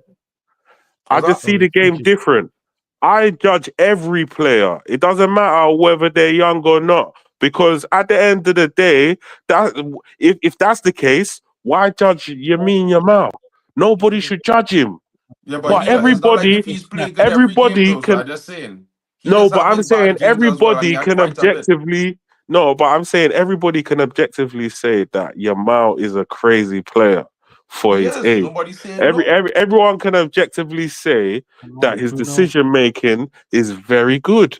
Like we can all see with our eyes. So the idea that to say that we can't judge him until he's like 23, 24 Yeah, but Lamar is doesn't play a make any different sense. position entirely too, to be fair. And what No, you but I'm expecting of saying him, and the I idea just to saying, say he don't depend on players to supply him like Rasmus as a striker. So a striker is also only as good as the players supplying him as well. So that speaks to the attackers around Rasmus as well, because the fact that he's not doing well is largely their fault as well, because they're not supplying him. That's deep. I mean, the, that's how the footballers work, Oh, the in my team opinion, lacks when it comes to chemistry. strikers and The attack. team lacks a lot of chemistry. A lot of chemistry. What is happening, Ain't man? I that thought is that not a penalty? nah, it was a free kick. It was outside the line. But my critique, Mark, wasn't of the player specifically. My critique was of the strategy to buy to develop. That doesn't make sense to me. Why are we It didn't make spending sense to me neither. millions of pounds to develop players at Man United, bro? You know how crazy we sound when we say we bought somebody for 70 million and they need a loan spell. Why? How? Especially if they're wearing a first starting number. So That's the even I worse for me. so the idea that the criticism is not warranted is wild if you believe that he needs a load spell. Vegeta said it, bruv. Vegeta said it. I'm sorry, man. When you are buying players, you want to develop. You don't spend 72 million pounds on that player. 72 Hoyler Yeah, million. shows bro, off that's for a lot of Zirkzee. money, bro. Leniero comes on for Matthias de Ligt. 72 It's a lot million of gets Done by Man you United. Double top change. players. Top Yes. players. That's what 72 million That's off gets of the you. club that I have, bro. You can't say to me 70 million and he's not ready. What are you talking about, Bro, bro? listen, I'm not saying that to you, but I just telling you, I think it was mad that they spent 78 million for him. Just like I think it's mad they wanted to pay 35 million pounds for a player who not better than Malacia when we paid 12 million for him. Honestly, That's just that me. guy, I I've didn't watched him. He's agree not with better. He's buying not better Rasmus for than. He's 70 not million. better I than. would have gone and get He's Benjamin not. Sesko, which was cheaper at the So, time, or some kind of thing. Mark, I would are have you do hearing different my business, critique? bro. But My critique is realistically, of Man United. It's not of the players. I'm not no, saying I it's agree. I criticize Man not United for Bournemouth's it. I just fault, saying I agree with you but on at the that. same time, I'm like, brother, you can't wear number 9 and give me performances that say you need to be loaned. You Honestly, also accepted to come here. Show me something. honestly. Something. Give me some hope. You see, this season, right, is a weird one for Hoyland too, bro, because you see, when we change formation, it make it even more less that he's getting services. Make what he doing, what he was trying to do for the first season was here, kind of null and void. Makes no sense. Like his whole first year at Man United is a waste of space and time. Because this new formation, what he required to do in this new formation is far different from what he was required to do in the last formation.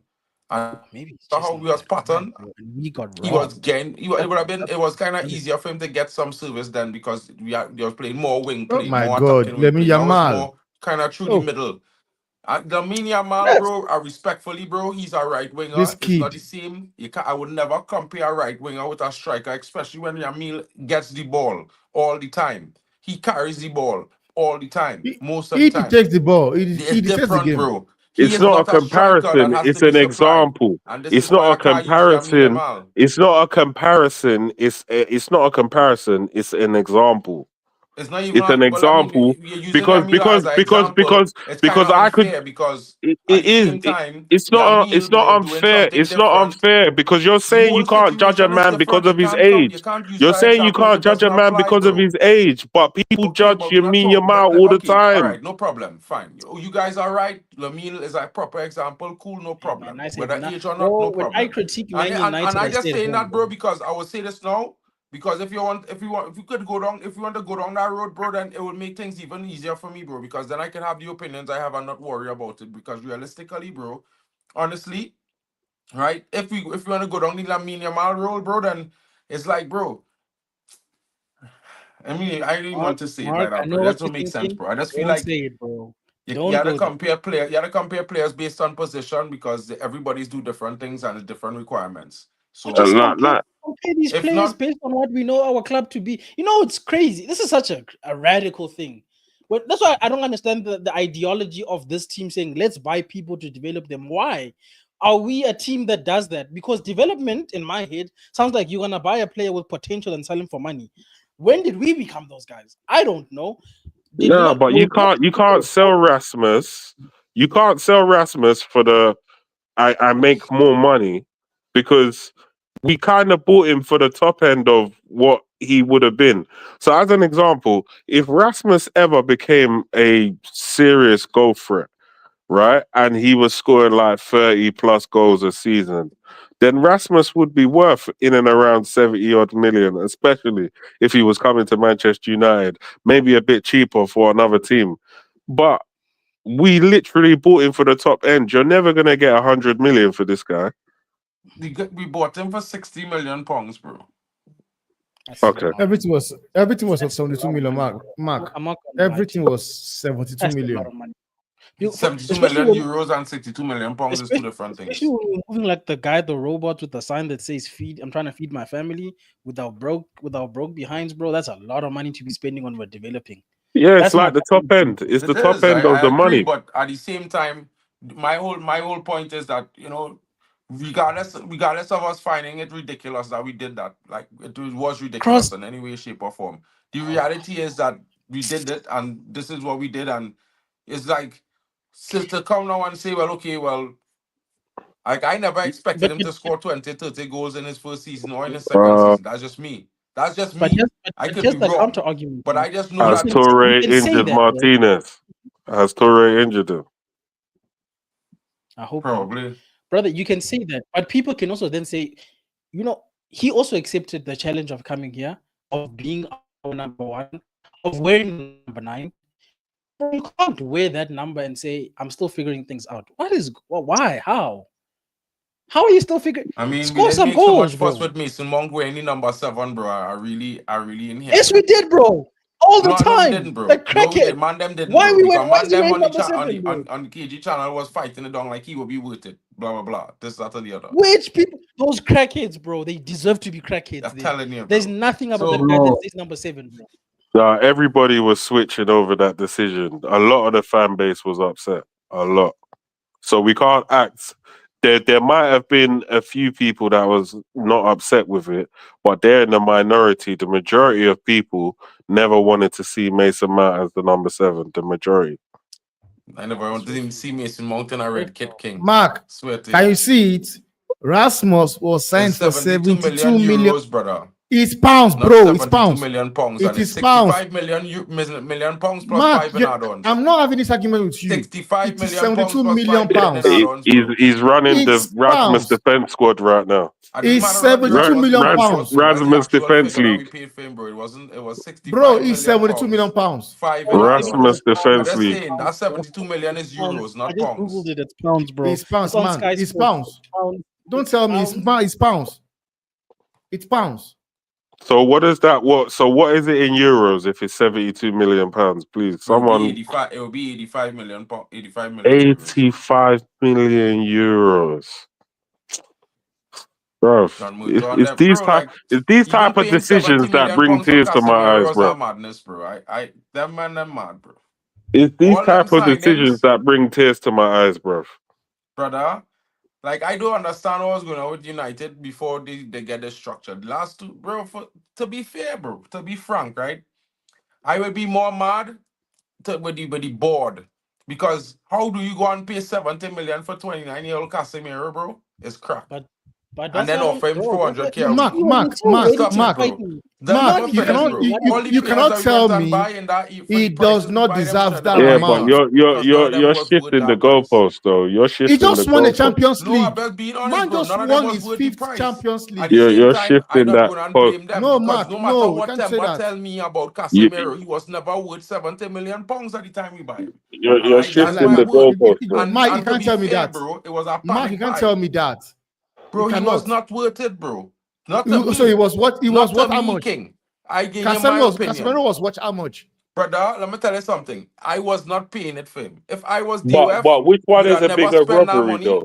Which one is a bigger robbery? A man that knows how to play football or a man that don't know how to play football? Bro. Because realistically, bro, we should have spent the money either way or none of them, bro. And if we are spending money on them, it should be reasonable. Fair enough. And realistically, bro, I just look at it from the perspective, bro. I would say from jump, bro. From since then, we are shopping, moving mad. So now we could have buy Rasmus, but we pay 40 million pounds, however, would have been cool. Anything more than that would have been a madness. I would never buy him. So then why are go and buy Benjamin Sesko? Man just won Champions League. He won the 5th Champions League.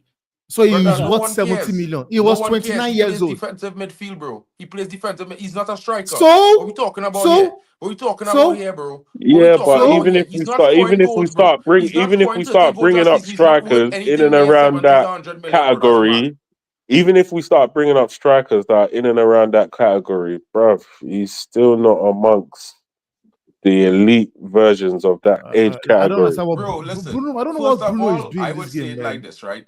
Maybe he's not that guy right now. He definitely not showing the worth right now. But to say that he's not going to be worth that, bro, it come like me saying what I said about Ahmad a year ago.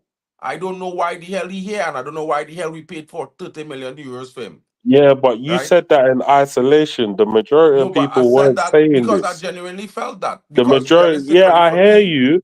But what I'm saying to you is that a lot of people didn't share that opinion with you, like a lot of people. That's your opinion in isolation. The reality is that until he went to Southampton, there was nothing really that he did that made him better than any academy product that we had, even Yanase. So it's not like to say he was special before then. When he scored 20-something goals, when people are achieving stuff, I don't try.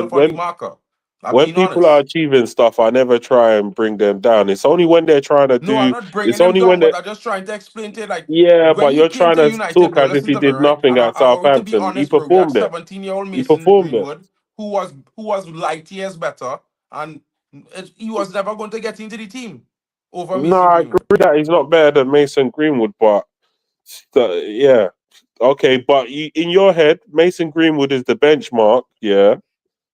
Mason Greenwood is the benchmark for every player, but when I'm telling you about Rasmus, well, like that, bro. But you see, the difference is you looking at Rasmus as we pay 72 million pounds. He leading the line for Man United. He should be doing X and X and X. I looking at Rasmus like, bro, he in a developmental phase. Until next season, I'm not really stressed. That's different from me because I know he come to develop. When he's scoring so it's goals. different. The phase that he's in is pissing me off. That's all I know. Well, I don't disagree with that, bro. I just saying that it's kind of unfair either way, bro. It's unfair I to don't him. It's care. unfair to us as fans because you're putting up an unrealistic expectation onto the player for no Mark, reason. It's just It's like not unrealistic expectation. It's an expectation once you get the shirt. It's just like yes, bro. if you're a Okay, boxer and you you become the point it if out. you're a You point it prospect, out. if You you're a point bro, we prospect, it were out. right? once supposed to be babes. You all remember that, right? If We were once if supposed to be you're babes. if None you're of a them brothers prospect was at this level, bro. They worked hard to if get you're there. a prospect boxer and then they give you a shot at the world champion, even though you don't deserve it, and you knock the world champion out, now you're the world champion. Yeah, but So that's a they one in a can't treat million you, situation, bro. Them things don't happen every day. they can't That's treat one in a you million like you're some situations, kid. bro. They can't treat you like you're some kid. You're the champion. Everyone's gonna be coming at your neck. Yeah. So because you are the champion, they have given this guy the shirt as to say he is the champion. So I expect championship performances if you're going to be wearing that shirt week in, week out. That's what I expect. You can't now tell Here's me the because of problem, his bro. age that I need to draw back the thing Bro, that is okay, but you can't say I when can't the now do that because manager has that's reality what decided many big that clubs he's is do, going to bro. play him. Many No, clubs is do when this the year in, manager year has out, and then we decided, is going yeah, to pay 80 million for a finished product. Now we should have bought a finished product, and like Drex say, and like I've been saying all the time, we were supposed to get a senior striker and we didn't buy him. So the weight fall on this brother's shoulders. But you but know what? why couldn't Let's we just buy a continue senior piling striker? the Because pressure we on him spent because like here's 80 what, odd right? million on We ain't Rasmus. satisfied with Man United business deals. That's mad. That makes no sense, bro. We But couldn't buy a senior striker because we spent all our money on No, Rasmus. we that's spent That's not why. why 80 we couldn't million. buy the senior striker, bro. That's Bro, why, because if bro. they No, was willing to buy the no, senior striker, they should have buy him first. What was Rasmus originally valued at? He couldn't have been valued at more than 40 million. Bro, he was valued at, I think it was like 30 something million, bro. Drake's, Or Okay. bro. less. So Blaming if they had I don't bought United. him know, I for can't be 30 sure. But something what I'm saying million, is the biggest Blaming if problem they had is bought him for 30 they should have something buy a million, they main still would have striker had at least first. 60, 70 million to go and buy a certified top striker. Mark, please bring Yeah, up but Drex's bro, they point, should have bro, buy a because top this striker is first. my We not point, and bro. the men we should be mad at. We not mad at, bro, because they decide to go and buy a young striker first and No, not a but big you're not. striker. This is what I hate, bro. Don't do this. You My think I'm mad at Rasmus? I'm not. No, I'm but just yeah, stating the because you're obvious, saying he's and I'm rubbish. saying that the Every time club you see shouldn't him have play, done that. he's the most rubbish. He's horrible in the world. It's like it's But he pros is like. rubbish though.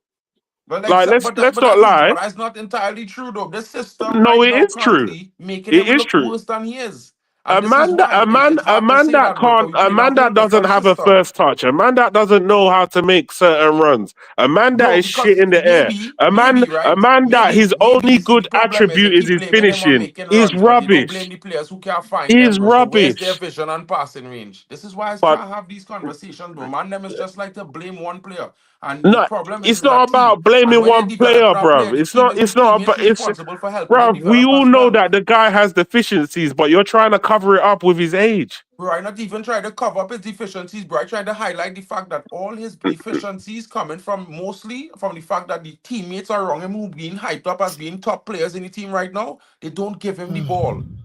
They don't Because pass the he's ball to him, shit. bro. And they don't Because find him. You know why because they don't find him? Because maybe they don't have the vision to find him or they don't have the passing good range. one. But we You don't talk got about with the that though. dodgy challenge. These Bro, man you're not deserve done the dodgy challenge, bro. It's challenges. a fact, bro. It's a fact. If you These can't man find a deserve player, dodgy then challenges. therefore you don't have the passing range. Simple as that. Well, if that's how you want to do it, but to me, that when people project these type of things, I just think that is a quality that's not serious. Yeah, that's a delusional quality. That's like saying, "Oh, well, if you don't find me attractive, you're gay." Bro, that's not like saying that at all. That Because I hear David Beckham say it. I that's hear what it's Paul Scholes say signaling it. to So me. nobody can If you don't find me come and tell me attractive, you're different gay. nowadays, bro. Paul Yeah, Scholes bruv. said it, bro. He That's said it in an projection, interview bruv. 2 weeks ago. The players That's are wrong. Rasmus that's pro- Højlund is becoming not giving him the ball to score goals because they're trying to score goals, or they don't, or they just decide, okay, I'm not gonna pass to him even the passes on. I'm gonna pass it around because I don't like to pass to him because I think he's shit.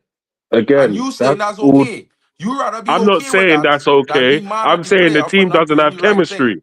I'm Cool. not saying that's okay. I'm saying the team doesn't have chemistry. Yeah, I'm saying that the team has not had And chemistry the team don't have chemistry because Garnacho. for there are players years. in the team who don't want to pass to their teammates, bro. This is why. I'm not advocating for it. I'm just acknowledging that there could be a reason why they're not passing to him is because he's not playing well. He doesn't play well pretty much all the time. When's the last time, you saw a performance where he played well? Where When he you scored the brace, physically saw this season, I think it was against Pilsen or the game before that when I was at Old Trafford. He scored a brace, and I was okay, like, cool. he had a good performance. And you know Now what? I can He agree. got a lot of the ball in that game. The ball was Okay, finding him. cool. Now I can You know? agree with you that was a more than reasonable, adequate performance from him. Now, now that game in isolation, could you name another game where he played well? All the games in Europe last season, Billy, he can was I ask pretty you a much question? very good because he was scoring goals in every game, having good Ah, Flex, you're back, performances. bro. Okay, all the games in Europe. Okay, cool. Billy, I can hear I ask Pretty you. you a much. So question? This last season, last season. season, So last let me season then. I hear you. this I hear season you. and last season, I would say, because he had good performances in So most of the basically, games. one game this season and then several games No, in not Europe one game last this season. season. Bro, man had like 7 goals in Europe this season, bro. So he had like about 3 or 4. I think it was like 3 good games he had, like really and truly in Europe Mark, this let me season. He ask got 3 good Billy, games, and he was getting more of the ball. My Mark, problem is wait. he not getting Mark, enough of the ball. relax. Can you guys hear me? Yes, Strex. Don't worry. These people just been going back and forth. They hear Billy, nobody. you stated something which I liked, right? It was the club that bought the guy at that price, right? And I don't know, again, maybe I'm saying things. I know I read it where they say his price was at Atlanta valued him at one price, but we paid over. Maybe we did the whole amortization thing and had to pay over. Maybe, but Rasmus, we all knew Rasmus was brought in as a backup to the quality striker that they've not still got yet. He's had deficiency. He has his deficiency. Now, my question to you, Billy, are you putting your frustration on Rasmus because we don't have a quality striker? Because this is not the first time you've called something that he's this, he's that, right? You keep every opportunity you get, it's like it reminds you of No, that fact. do you know the problem? Yeah, the reason why I'm having the pushback that I'm having, is because Mark is doing some delusional business. He's trying to tell me that I can't say what I'm seeing, and this is where No, the I disconnect mean, is. I never tried to This tell is you where that, bro. I you're just said telling that me you're that not really you can't say articulating a it. I'm not player's saying this he's and rubbish. that He's because garbage. of He's their horrible. age. That's the only Yeah, articulation, bro. but the performance is horrible. You can't Yeah, but like bro, it's like you don't even. Okay, this is my what thing, a right? goal! This is my Oh thing. my god! Whatever. Oh my god, Martinez! That is our goal. What a goal! What a fucking goal! Thank goodness for that goal. We can go back to analyzing this boring game. Back to That the regular game. was so unnecessary. Garnacho is balling out today, guys. Like I was saying, my dog, man, them rubbish him. I in KG and them stream tomorrow morning, guys. I guarantee, man, them on it tomorrow morning. Villanak will be there. That See, was a crazy sometimes we strike. go onto that channel expecting to hear sense, forgetting that it's called reckless thoughts for a reason. All we're going to hear there is just crackhead talk. Billy, let me come back to you. Sorry to interject, Vegeta, because I'm at work. Let me just come back to Billy. Billy, Yeah. no this and no peace, right? It is what it is when Mark says some things, right? And I've come to know it and have no peace. Right. It's a case of Mark don't want people to rubbish the young strikers. Mark wants you to point the finger at the where the problem lies, which is with the people, right? Now, saying what you say, Betty, most of when you said, I agree with you. He's got a poor first touch, but I'm looking at you and I are two different people. Mark is a different person, right? Mark just don't. I've come to understand he doesn't want anybody to slate the young kids that are in progression, right? That are in progression. It feels like if we have quality, if we have men in the team, right? Because people also reference the class of '92. They were young, but they could do their thing. But they forget to also add that they had men in the team like Roy Keane who could pull their ears and say, "No, don't do it like that." We had Ronaldo who played under Roy Keane, and Roy Keane was calling him all sorts of names on the pitch just to shape him. So that's where Mark is coming from. Like, yo, don't put too much. Don't, because of a price tag, do this, do that. And I agree with that one. Where I don't agree is where he says, oh, people shouldn't call out what they see, right? That's when I've come to realize, okay, that's him. But Bailey, putting the frustration on the key, bro. The man putting the frustration on the key, I doesn't tell them anything, bro. But when they say the man horrible, it's like, bro, we even doing on the pitch. It's not really healthy for you in another sense, because you already know why the boy is starting week in, week out. You already know the reason why he's part of the team. It's like saying, you already know all of this. In the snow, bro. You already know this. If we had quality striker, let's say we bought a Harry Kane and Rasmus was brought in to be a backup with him, right? Don't you think Rasmus will be getting games there and there? This, bro. How we gonna tell Kobe, Malasia, and this next Utah part when the three of them come on the pitch, bro? The three of them gonna have the same hairstyle. So Bailey, you get where I'm coming from, Bailey. I hear where you're coming from, but I think the thing is, Mark has a tribute. You see, like back in the day, this is my understanding of football. It wasn't about your age or anything like that, because it was always if you're old enough, if you're good enough, then you're old enough. So that wasn't the argument. I think where we allowed a drop off in performance, as when I was growing up, it was, like if your main player is injured and then like somebody who's genuinely tends to be on the bench comes on in their place, then we wouldn't judge a bench player in the same way.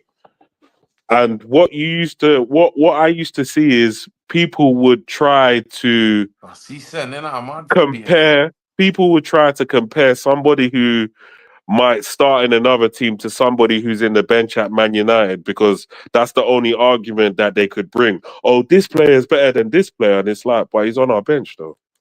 Why don't you say who's better than Paul Scholes? You can't really say that, rude boy, can you? I get where you're coming from. Yeah. But the issue that we're having is, bruv, we've got people in other team on the bench that is better than the man that are starting for us. Yeah, I get you. It's frustrating. I get you. But that's what I'm saying. Whilst you're seeing all of that, right? You already know, Bailey. You're not the Gen Beta people. You already know why this is like that. You already know okay. Take for example, if we are playing a back four, right? Let's say we are playing a back four. Don't you think the left back would have been an issue for us? We went into this season knowing fully well that Tyler Malacia and Luke Shaw were not quote unquote fit to go into the season. Even right now, there's no Luke Shaw in the picture. Malacia is just, we are thankful that Malacia is even playing football. But we all said there's no way that these guys would come out of the transfer window in the summer and not get a left back. So we already know that there's some fundamental problems in this football club. Right, that's not saying that we should applaud everything that we see, or that's not saying not to call out the wrongs that we see. But my thing is, I feel like it's an overkill. My thing is, I feel like it's an overkill. I think he asked a question. We're going to address that question. Mark, put a star on that one. But the thing is, you see, as an example, like Malacia now, I can't call Malacia's name every day because I know that Malacia ain't supposed to be starting in this team. Like Luke Shaw is supposed to be starting, yeah. So I can't be saying, Malacia. Not that I'm protecting him. I know that he's probably not good enough going forward to be the guy with the shirt. But they treat him like he's not the guy with any shirt because of the way they use him, the way they play him, and everything else, right? However, if he was starting week in, week out, I know he's only starting because of Luke Shaw's injury, right? Højlund is starting because he's Højlund. He's Rasmus. He got bought for he's not starting whatever he got bought for. He's starting because we do not have a quality striker that is supposed to start ahead of him. And I know you want to argue for Joshua Zexi, but don't forget, Zexi just got into this league. There's this place of... Bruv, I don't rate... if I'm going to be totally real with you, I don't even rate Joshua Zexi either. Okay, so... But I know that when he plays... from what I can see, when he plays, we seem to be creating more Fluid. Yeah, chances. we need to be. We We seem to be playing a bit better football as a team. Yeah. So whatever he's doing is working. I understand what he's doing that Rasmus is not doing. I understand that. Mm-hmm. But whatever he's doing, is making the team better. So when Rasmus is playing, you have to see the like it's like people just don't want to understand the frustration, the lack of performance, the lack of chances. We had to score a worldy goal to score against Fulham. We didn't even simple chances we couldn't even create, bruv. We had to score. On the strike. That's not solely on the striker, though. Yeah, but that's because nobody creating it's not solely on the striker, but when my man plays, when my man plays, when my man plays, it's like the team is going backwards.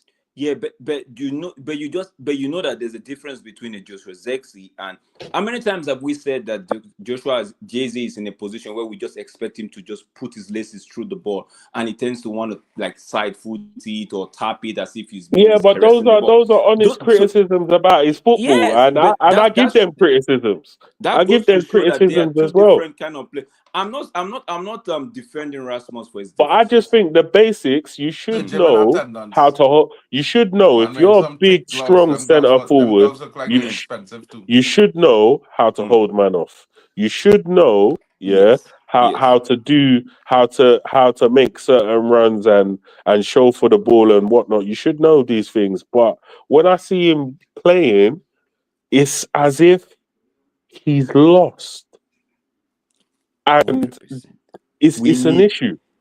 So the idea that you can't call out something that you're seeing. Right?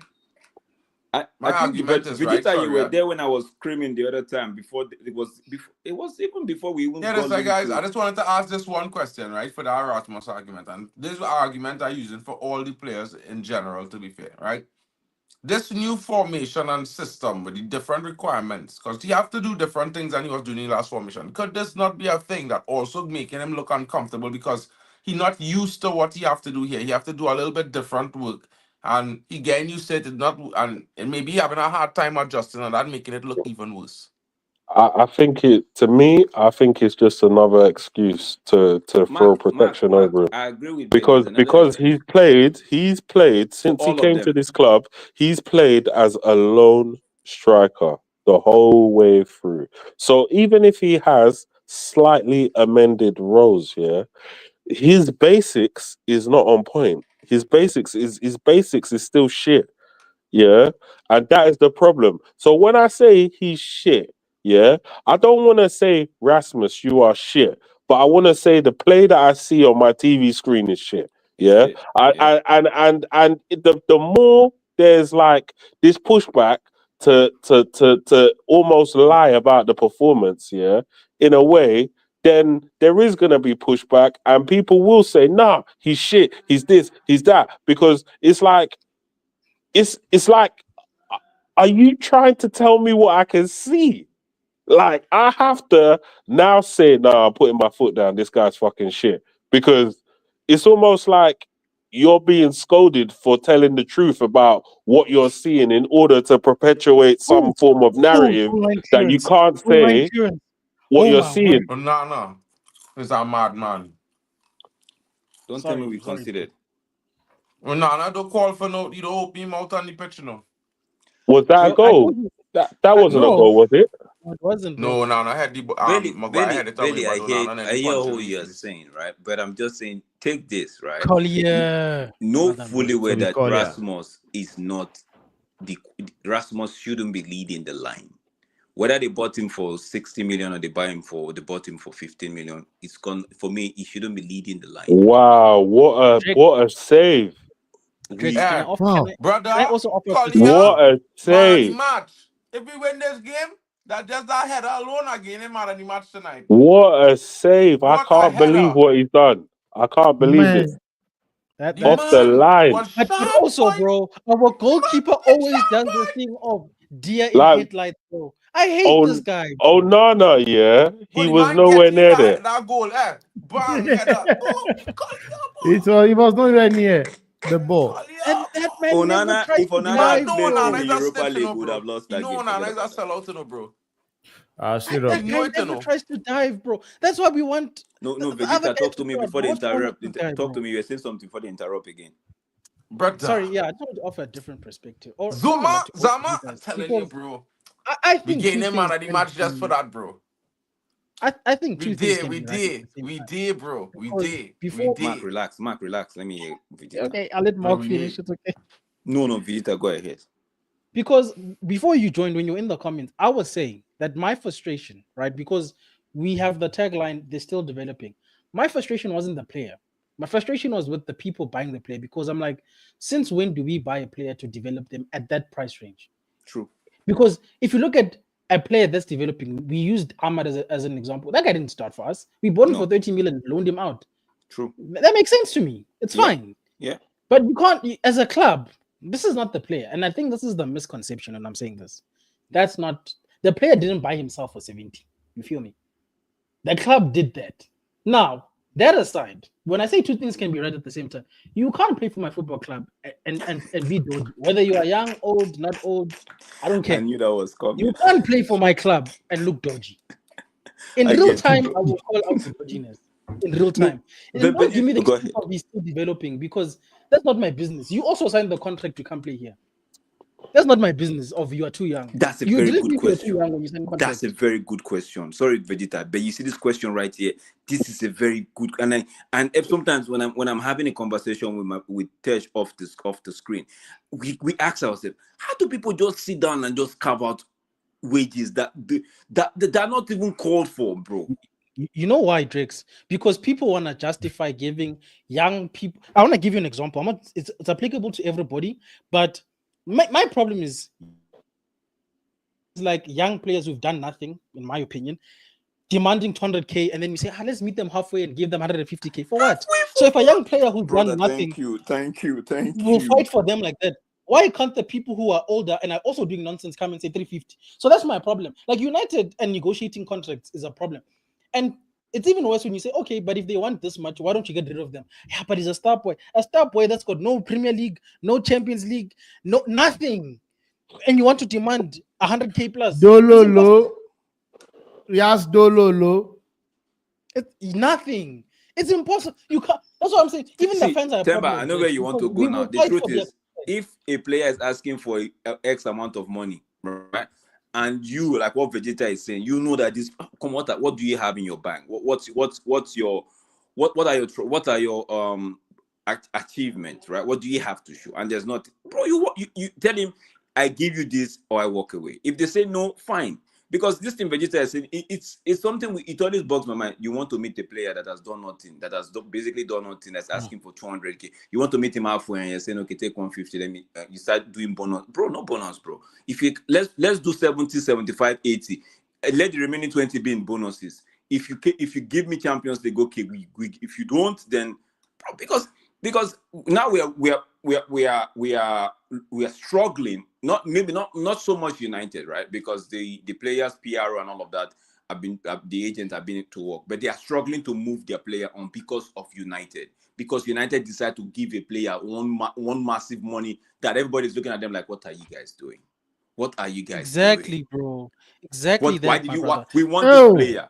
We want this player. But we cannot get this player. They're mad at United. Sorry, go ahead, Vegeta.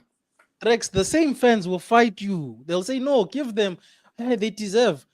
Deserve what, bro? Nobody. You know what pisses me off? Teams that have players that are winning stuff for those teams don't have the wages of our team. Then they'll say, no, but not every team is United. Well, we're broke. How about that, bro? We're broke now because we are Man United. Because of stupidness. You think that money is infinite? It'll never dry up. Oh, when I say 10 years of mismanagement is not erased by just a flick of the switch. People don't. It's all of these things. It's all of this. And Mark used to say this. We bought a player with pacemaker. We decided to give him that amount of money, right? Then we went ahead and buy. Okay, That's why I don't even go deep on any player, because I'm like, it's not their fault. But how the hell do you carve out 55 million to go buy a player in his last year in his contract, bro? But how you see, do you Drex, do if you that? say it's not their fault, when they accept wage, they must perform. Don't tell me it's not their fault. The thing is, No, they When I blamed say it all on Ten Hag. Vegeta, you know The club, Vegeta, you know I don't yeah, blame them. You know I don't the blame them. players. I mean, the fans try to blame it all on Ten Hag and say, "Oh, but it's Ten Hag." Vegeta, let me tell you something. But is it Vegeta. really? Is it Let me tell really? you something. Vegeta. Is there nobody at the club that could say, "Nope, he's not worth that. I'm not buying him for that"? What a No, goal! Vegeta, if I want to buy your, I'm mad. if you want to sell your broken car to me, right? I tell them, man, boy, we go and win today. And I see that the car is rubbish. I told right? them, Or the car, I have to flip the car. I have to invest in the car to get to that standard I want it to be. And you asked me for, let's say, 30,000 rands, right? Or we have viewers all over the world. 30,000 US dollars. And I tell you, bro, 30, are you taking the, do I look like a joke to you? And you say 30,000 or nothing. It's left for me to say, bro, I take the nothing option. I don't have to blame it on you. That's your asking price. But I have looked at it. I have got my expert to look at the vehicle and say, bro, you're still going to spend over 30 or 20K on this vehicle, right? And your resale value might not be that tall. I don't understand. Don't try it, Ref. It's onside. You prick. It's onside. It's on line.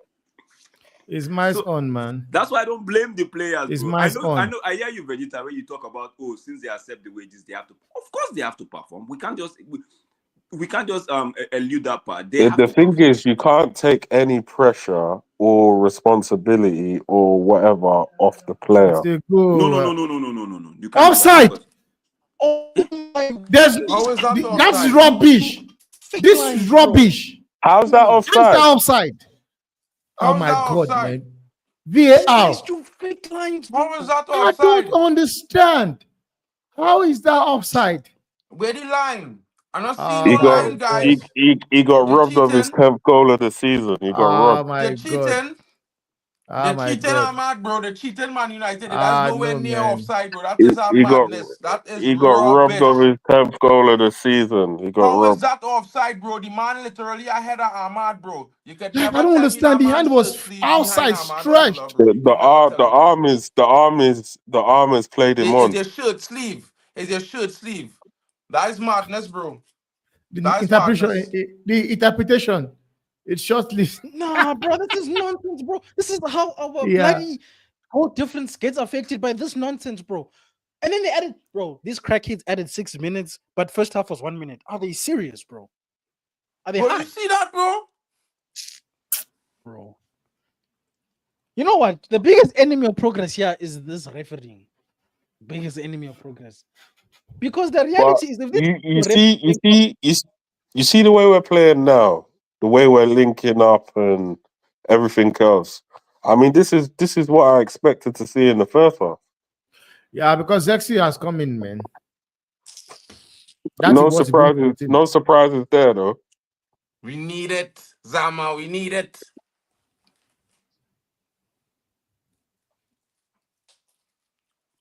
Like we really don't get me wrong. Don't get me wrong. Wonder goals will win any game, but we really needed a deflected wonder strike to win this game. That's not the striker fault. That's the creativity fault on the team, man. But I'm not blaming the striker. I'm just saying the way we've played as a team. I'm not talking about any individual. You're backing my man so hard that you're not seeing that I'm talking about the team as a whole. No, but the way we're playing as a team, we needed a wonder strike to win this match. But that's what I was saying just now, bro. Like, no, but not a wonder strike. They just robbed off of the second guys, right? They just robbed off of they just robbed us of a second goal. That's not. Bailey, you were the one that said something about, you were explaining in depth how the wing back, a defender playing a wing back position and a winger playing a wing back position. Yeah. For me, and I like that, right? That's why I'm not really too. I'm not even looking at Amorim right now. People are saying, if Amorim did, I'm I'm not looking at him because get this man a proper wing back and let's start analyzing the game, bro. Get this because that's I use the word shake up. Get fresh in things. Let this man a proper wing back. Let us start seeing. We might not win like Joshua Zexi. I like the way he links up, but imagine Joshua linking up with people that can actually do the role as wing back. Imagine what will happen. Imagine. I think it affects them all. I think it also affects Rasmus. Don't get me wrong. No, yes, I think that the lack of proper wing backs also affects Rasmus. Yeah, just imagine what we could do with a proper wing back, right? That would because right now, look at the first half. It felt like we were dragging. It was leggy. We didn't know what to do, right? Second half, just the introduction of one player, right? The thing changed a bit. Now imagine if you have people that know what they're doing in the wing back. And this is no disrespect to Mazraoui, because for me, Mazraoui is the player of the season for me, right? Not all Dalot. Dalot has held this down for a long time for me, right? But I'm just saying these square pegs in round holes shouldn't work at the moment. Get specialists. I feel like Dalot can play the right side of the three man at the back, same as Mazraoui. Right, they will be able to do a better job in that position. A fine job. Let me not say better, a fine job in that position. So that when you send the old team, right, it is shocking. But that's why I'm holding my peace. When we get to proper wing backs, then I start seeing, because I know these guys are not that bad.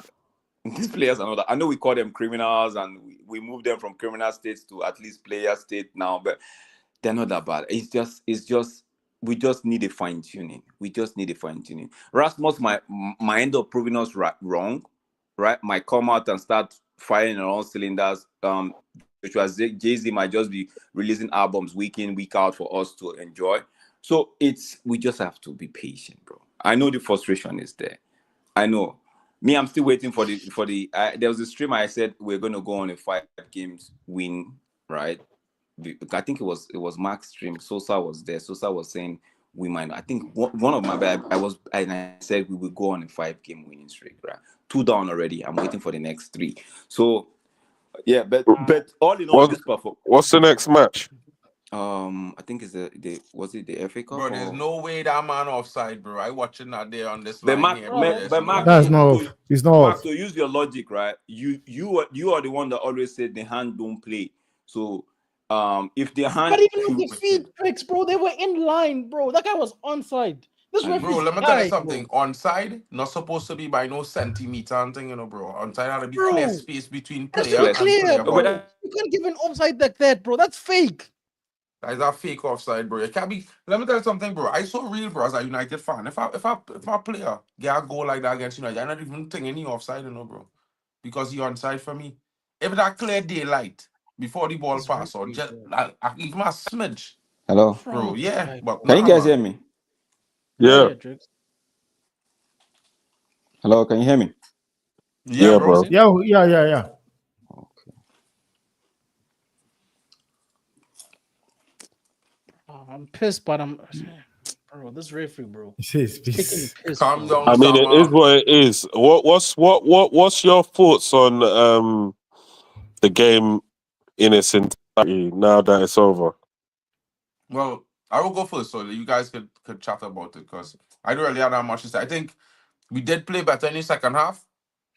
We looked a little bit more composed. We had a little more control in the game in the second half. I felt like, again, clinicality, finishing, creating chances, and getting shots off at goal is a problem. We need to work on that. Although the goal was chalked off, I think Ahmad showing that in moments he will show up big and we could counter him, just like, and that's good to have another player in the team that could come up with a game-winning action or whatever at any point. Minu looked good in the 10 today, I have to say. He looked good playing in that left 10 role today. Toby Collier, man of the match. Man of the match. Onana, you have to pay him your salary for today, because your match day salary was earned by Toby Collier when he cleared that ball off the line, bro. You had no clue. My God. Man had no clue where that ball went, bro. But you know what? We win 1-0. Bottom half. Oh, life. Look at life. Never in my life have I seen us at this stage with a double-digit ranking on the table. This is disgusting. But anyway, today's performance was crap. Let's not beat around the bush. Let's not try to dress it up. It was boring as hell. The goal was the most exciting thing about this, as well as the on the off the line clearance, bro. That Onana guy is a criminal, you know. And I keep saying this every game. This man doesn't die for anything. He doesn't dive to save his life. He'll always do the deer in the headlights thing, bro. And I noticed this thing when we started playing Bindia, because Bindia will dive even if they score. That man will dive, bro. This man would rather look at the ball going in, bro. You criminal, bro. You lucky Toby was there. We'd have lost us 2 points for no reason. Somebody was saying that the first half, I was on Twitter, I was saying the first half was good from us. I don't know which first half they were watching, bro. That Honestly. first half was sight for sore eyes. Second half was just about a little bit better, but again, with us, the standards are in hell. So a little bit better doesn't mean much with our team. But at the end of the day, guys, like you said, we won the game. And I guess that's the most important thing, because I'm tired of being in the bottom of this table. All I will say is, I find okay, yeah, go. all I will say is, the performances was horrendous, but the 3 points was needed. And I said my player to watch was Garnacho, and he played well today. But what Toby Collier did, man of the match for me. That's what I have to say. Bali, take over. Yo. Yeah, I find it interesting when a Manchester United fan will say that they enjoyed the first half, but then we wasn't getting any chances. I think what did we have, like one shot on goal or something like that? So the idea that he can say that he enjoyed the first half, or we played well in the first half, is, to me, is almost blasphemous. If this where the bar is for playing well in the first half, then it's literally all the way in hell, or maybe even lower than hell, because it's wild to me. It's wild. Yeah, the football was shambolic. If we wasn't chatting to each other, I would have been sleeping. So. I mean, like, this is not what we signed up for. But however, this is where we're at now.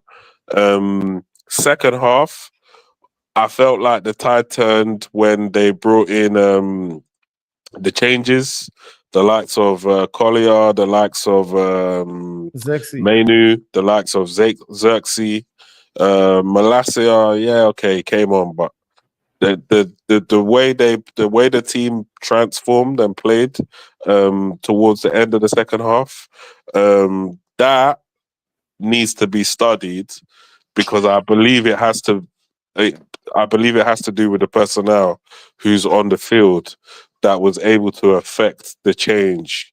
The constant chance creation towards the end, it just goes to show you that we actually selected a team in the first half that would have allowed Fulham to have a much more easier game against us, had we had gone with the guys who was maybe on the bench to start with. But the thing is, it sometimes it worked both ways. If we had started them and we had all our chances in the first half and blew our load and then made substitutions, we would have been in severe trouble.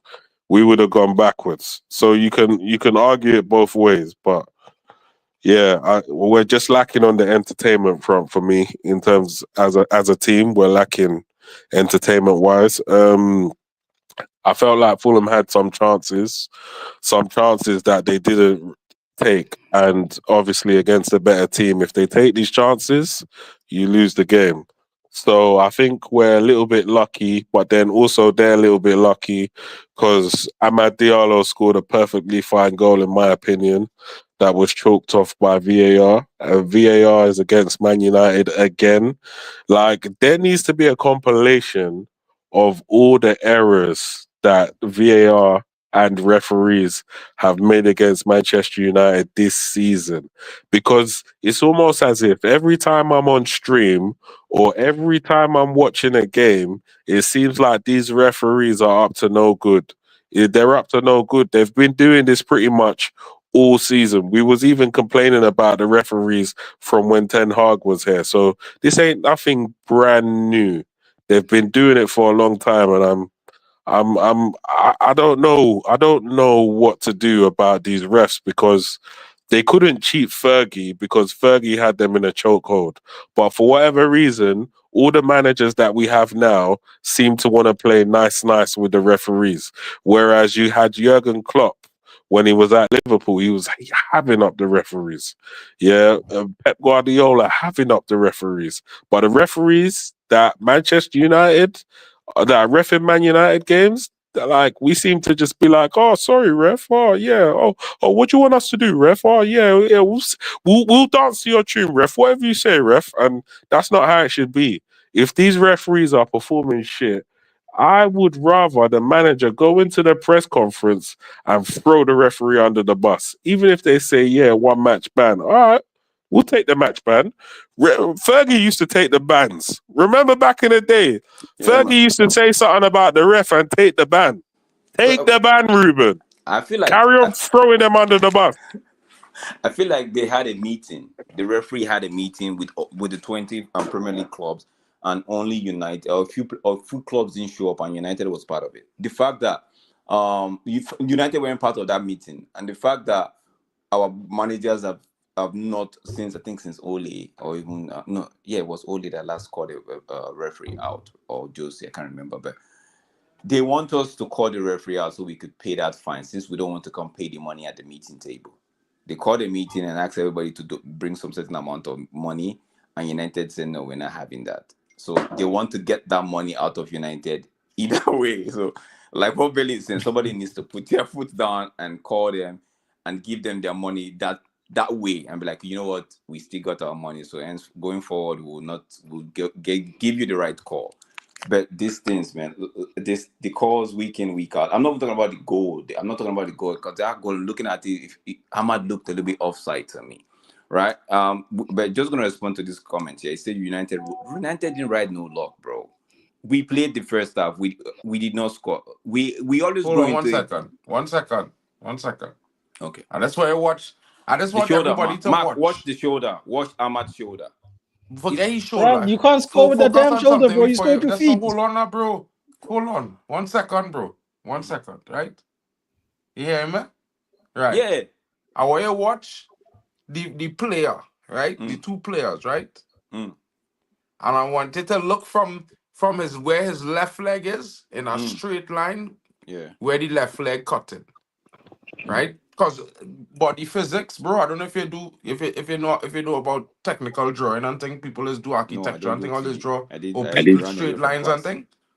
Right. So from his left ankle, go straight up to his shoulder, crossing past Ahmad's shoulder, and that's from his left foot. Right. Which means that he is where the camera is, bro. It's not even at a straight angle, is what I'm trying to tell you. Yes. Yeah. I can agree on that one. The angle of the camera is from to the left, which means it's behind the play. So obviously, because Ahmad bursting forward in this moment, it's looking offside, right? But if you was to have a camera that was on a direct straight line, yeah, bro, there's no way Ahmad is offside. Ahmad is behind this brother's shoulder. You can't even see where Bruno is. He can't even see the front of Ahmad. If you understand what I'm saying. I hear you. Because Bruno is looking to see where the ball going. Still, because he can't see Ahmad. Watch Bruno head, bro. Don't lie. No, but it can't lie, bro. I'm telling you. Why okay? I know we say we can't. So what are you guys saying? Are they rolling? Because if they watch what the man's shoulder is, bro. Watch that shoulder. I'm looking at the man's shoulder right there. The man, bro. And no matter how you hang and swing that, bro, there's no way Ahmad is offside in this moment, because how it goes, the action of you kicking the ball is what is initiated, not the ball releasing off your foot. You see the fine line. That's why Wenger is pushing for that thing where there should be a yard or 2. It's not a yard. You're pushing for clear daylight. Clear daylight. Because make sure it have like a space. Once you can see air through the people of light between the 2 players. That's what it whereas wants. a inch of light, a fraction of hairline is offside. You see with offsides, yeah? In every offside, the way they do it, they're supposed to give a favor to the attacker if it's not fully clear. The line that they drew, yeah, they always draw these ridiculous lines, yeah, from the weirdest angle. As far as I'm concerned, yeah, This is an actual factual. This camera is behind the play. Yeah. In my opinion, these men are level with each other. Yeah. These men are level with each other. I feel And like They're the not Premier even League level, already. bro. Sanderberger is clear ahead of him. Because if the Mark, camera was can I in just send line you a with photo, bro, Sanderberger, I for just you show to you where share? his left foot is, right? If you Temba, watch where his left foot is, Yeah. now you geometrically it go is in line understand with this thing Ahmad's foot. when I want So to. therefore, which means he's, bro, look at the size of his body. The man is No, twice the size of Ahmad, bro. I So feel we're like not complaining for the goal, but this is something that they're going to keep pull. happening. This game they pull. I just feel like this game is in the pool. They fixed this game for a draw, and United is trying to break the thing. And they, you know what? Let's just keep it at 1-0, and maybe Fulham might They will just come get back back. into this game because the calls that they are making for United. But that's on the one hand. On the other hand, first half, somebody was saying we rode our luck. First half, we kept it tight. We kept it neat. We did what we needed to do. Onana was, I think the second half, Onana was shaking. I don't know what he went to drink during the halftime break, but he was shaking. So having a solid first half, we always have this notion at the back of our mind, United is playing, we should just score a goal or two in the first half and kill the game off in the first half. But it's not all the time. It wouldn't happen. But staying in the game, 0-0, 1-1, 2-2, whatever the case may be at halftime, gives you that foundation to now go into the second half. Okay, guys, you did it right at this point, XYZ. Now fine tune and let's see how we can get the win. Right? So when people talk about luck, sometimes I look at the game in question. I'm like, where was the luck on our part? If we're lucky, we should have been winning 2 goals.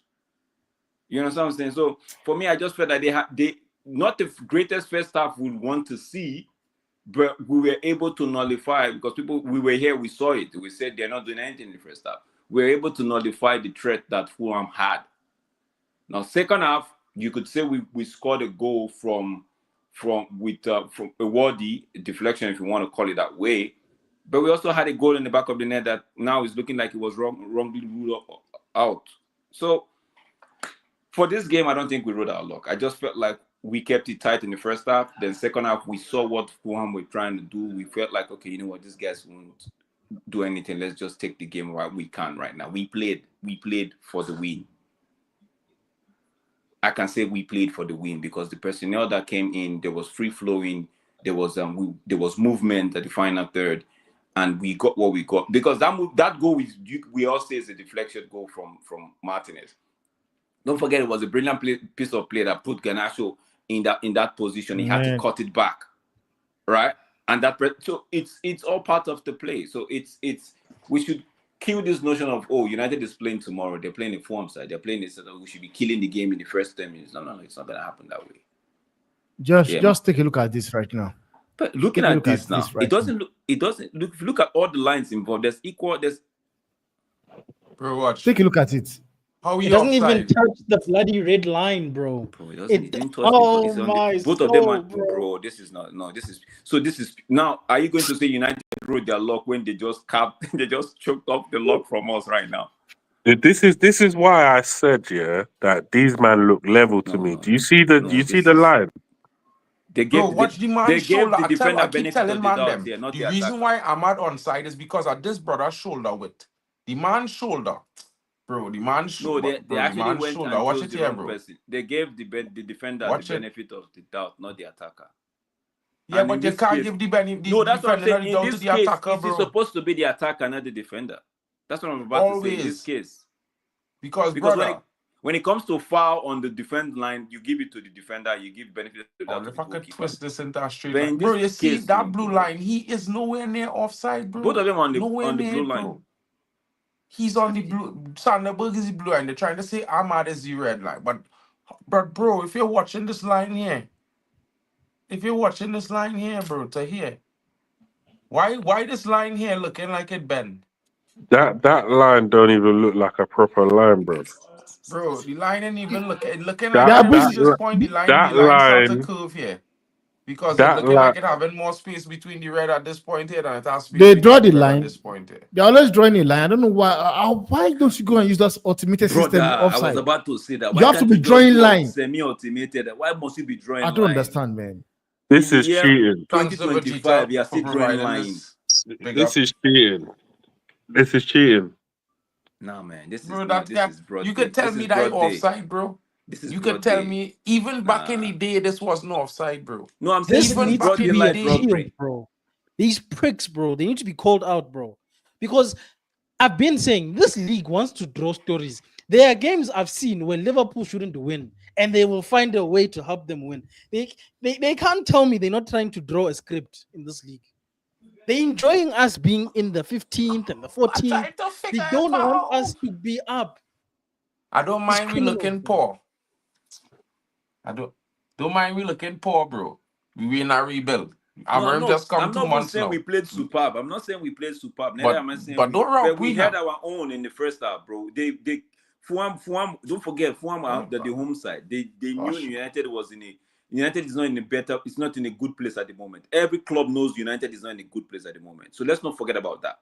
And we playing away to a Fulham side, right? So they were like, okay, no, we can hurt United. They're not the best of team right now. We could hurt them.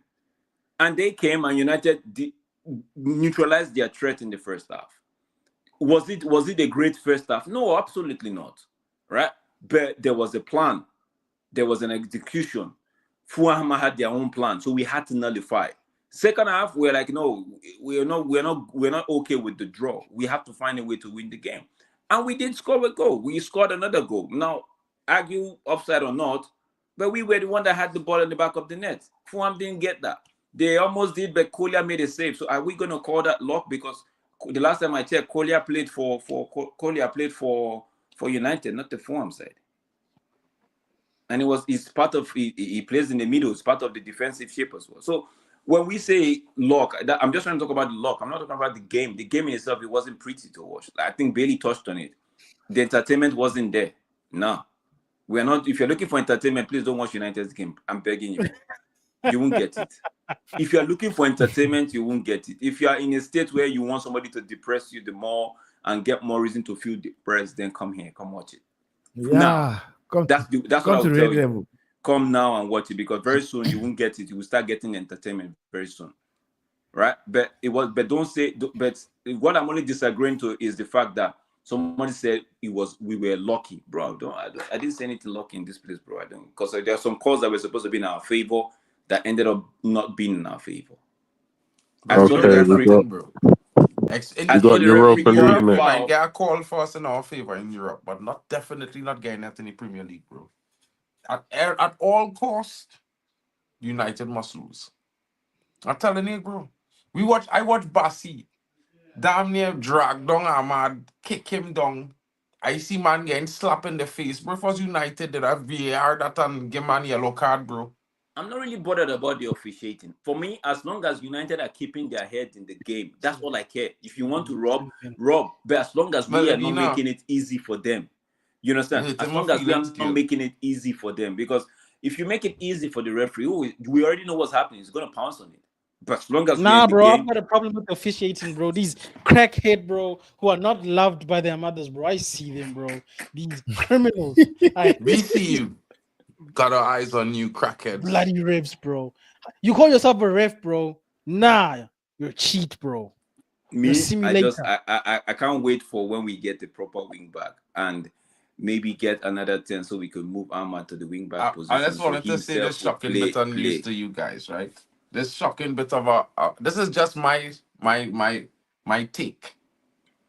I have this strange feeling that if we do get a left wing back and Dallo moves back to the right wing back, he will be twice as good as he is on the left. And he might bench Razarawi as a right wing back. I don't think but that's just my crazy take. I've said Dallo will do well. I think long term we need a left wing back and a right wing back. Personally, I believe that Dallo probably either gets sold or moves into the centre back area. Yeah, and that's what I can see happening. I see him going to Real Madrid by summer. Yeah, well, I don't know. All I know is that he is not ideal wing back in my opinion because he doesn't attack like a winger. He attacks like a fullback.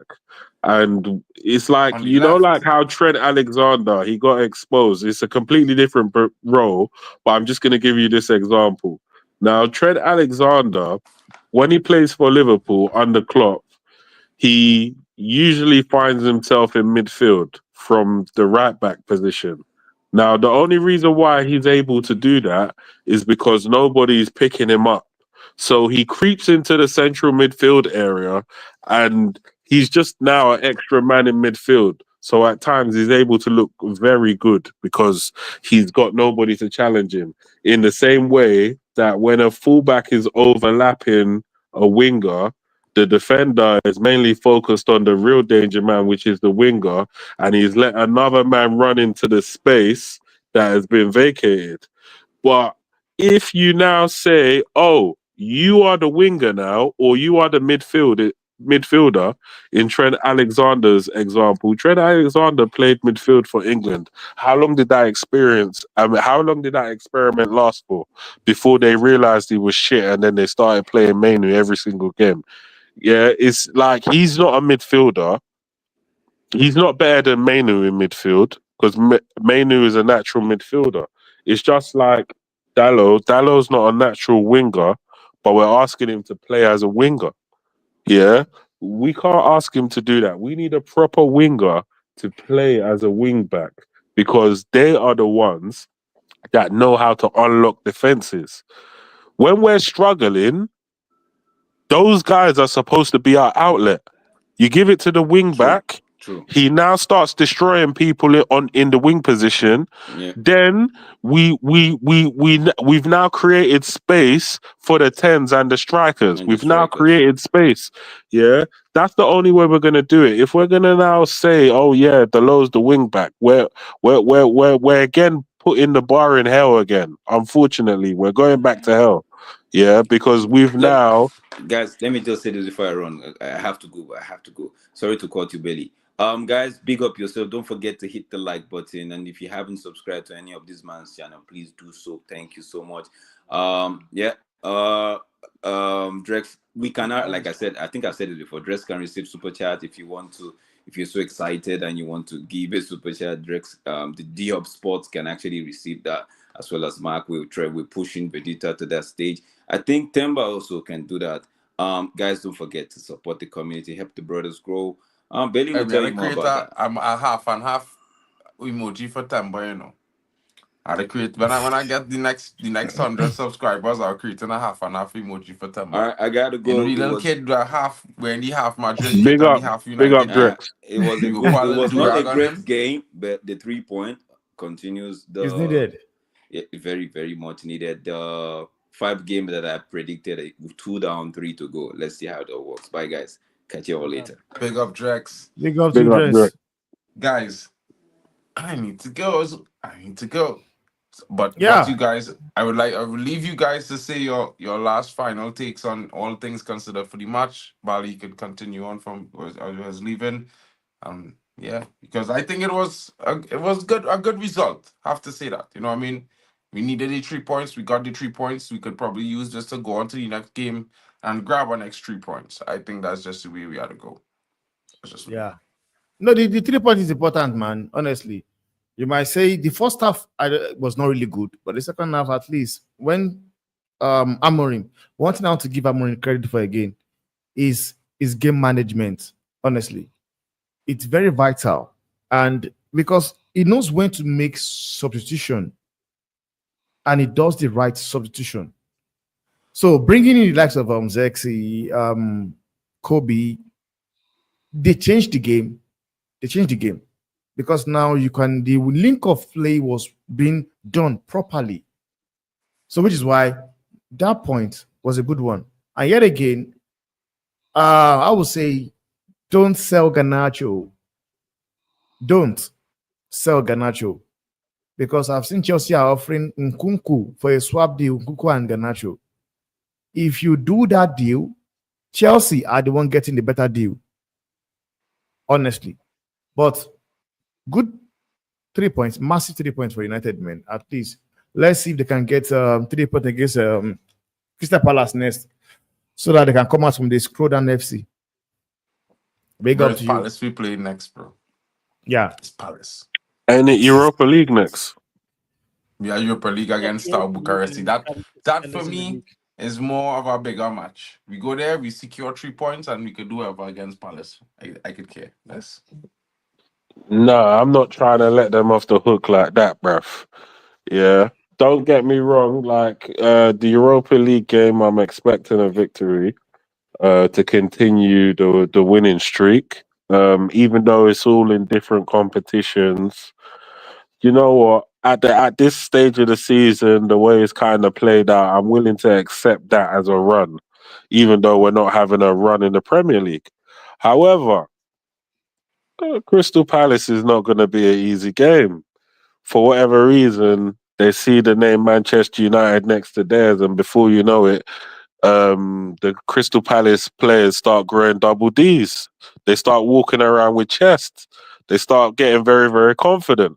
So at the end of the day, like I remember there was a time when we played Crystal Palace and got touched, and I wasn't happy. It was a very, very low point. It was under Ten Hag, but it was a It very was a time when we had an injury crisis. Bruno was also injured. Many players were injured. We were down to the bare bones.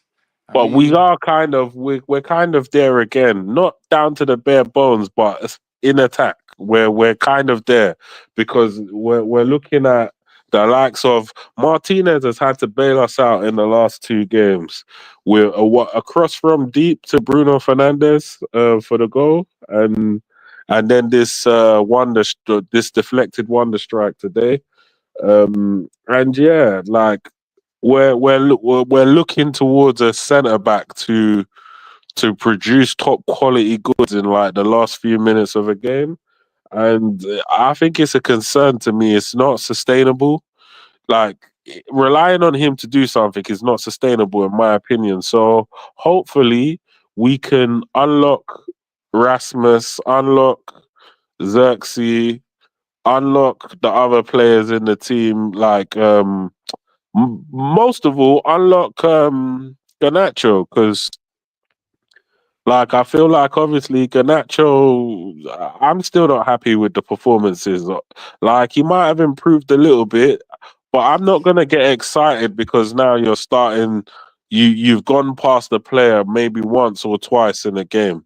Like I can't get excited for that because at the end of the day, the manager has tinkered with his formation in order to accommodate you because you can't hold the ball in the midfield and progress the play from there.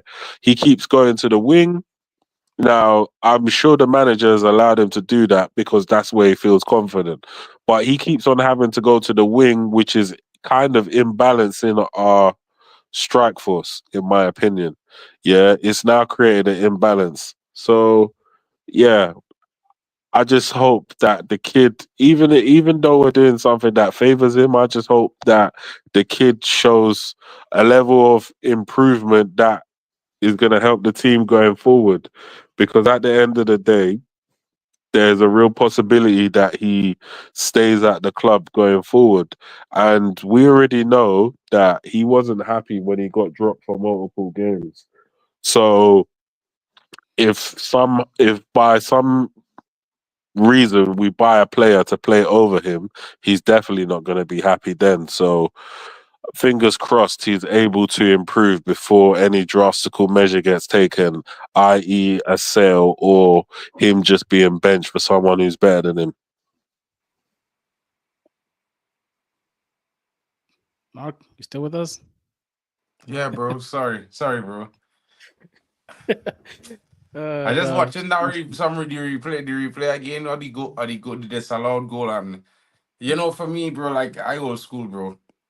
Things like that kind of micromanaging little things where you can't even see the inch, you can't see it's bro. This is not that, bro. It's a 2-0 win, bro.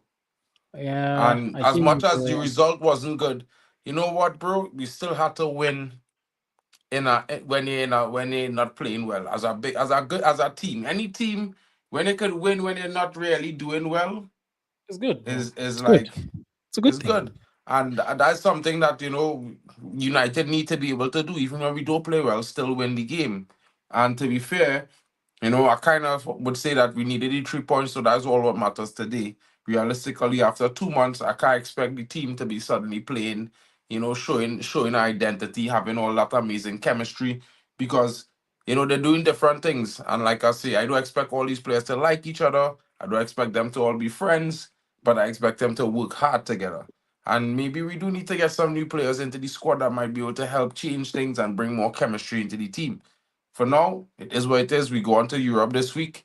We playing Star Bucharest here away in Bucharest. I was trying to see if I could go to the game, but it's not going to happen. But we'll be there for the watch along, and of course, we'll be there for the reaction tomorrow morning. There's also some news on transfers and stuff. Of course, Garnacho has been playing week in, week out, and he's supposed to be being sold. Is this his last game?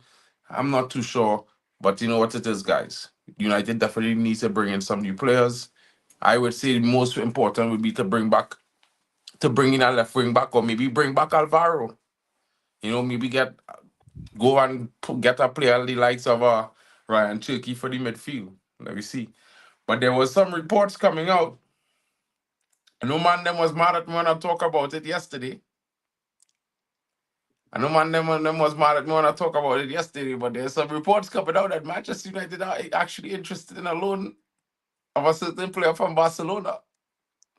And I don't want to believe it, but I might have been right. Well, we will see, bro. Like, my final word on today's game, bro. Yeah. Don't be vexed with me if that was to happen, bro. I hope I will be, because you put this nasty work into the atmosphere. You put Channel 906 into the atmosphere and said that this is the way forward.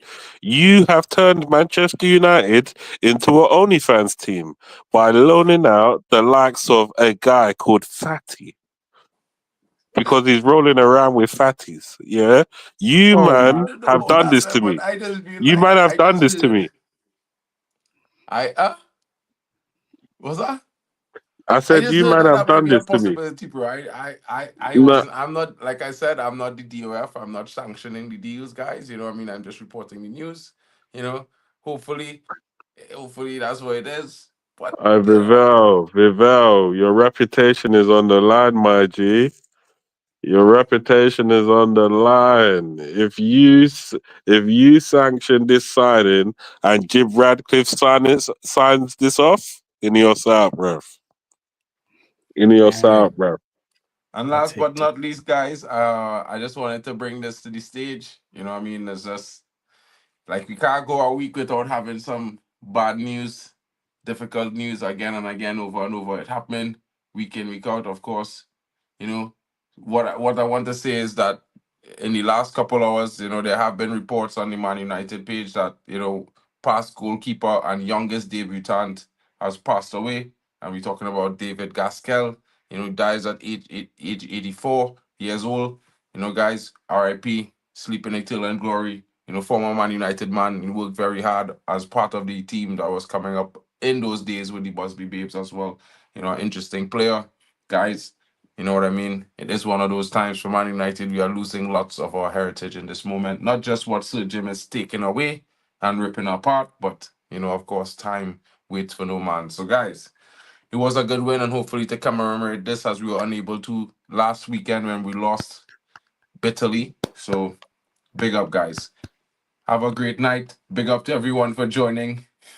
This man and his analogies, bro. Yeah. Wax on, wax off with them analogies, brisky.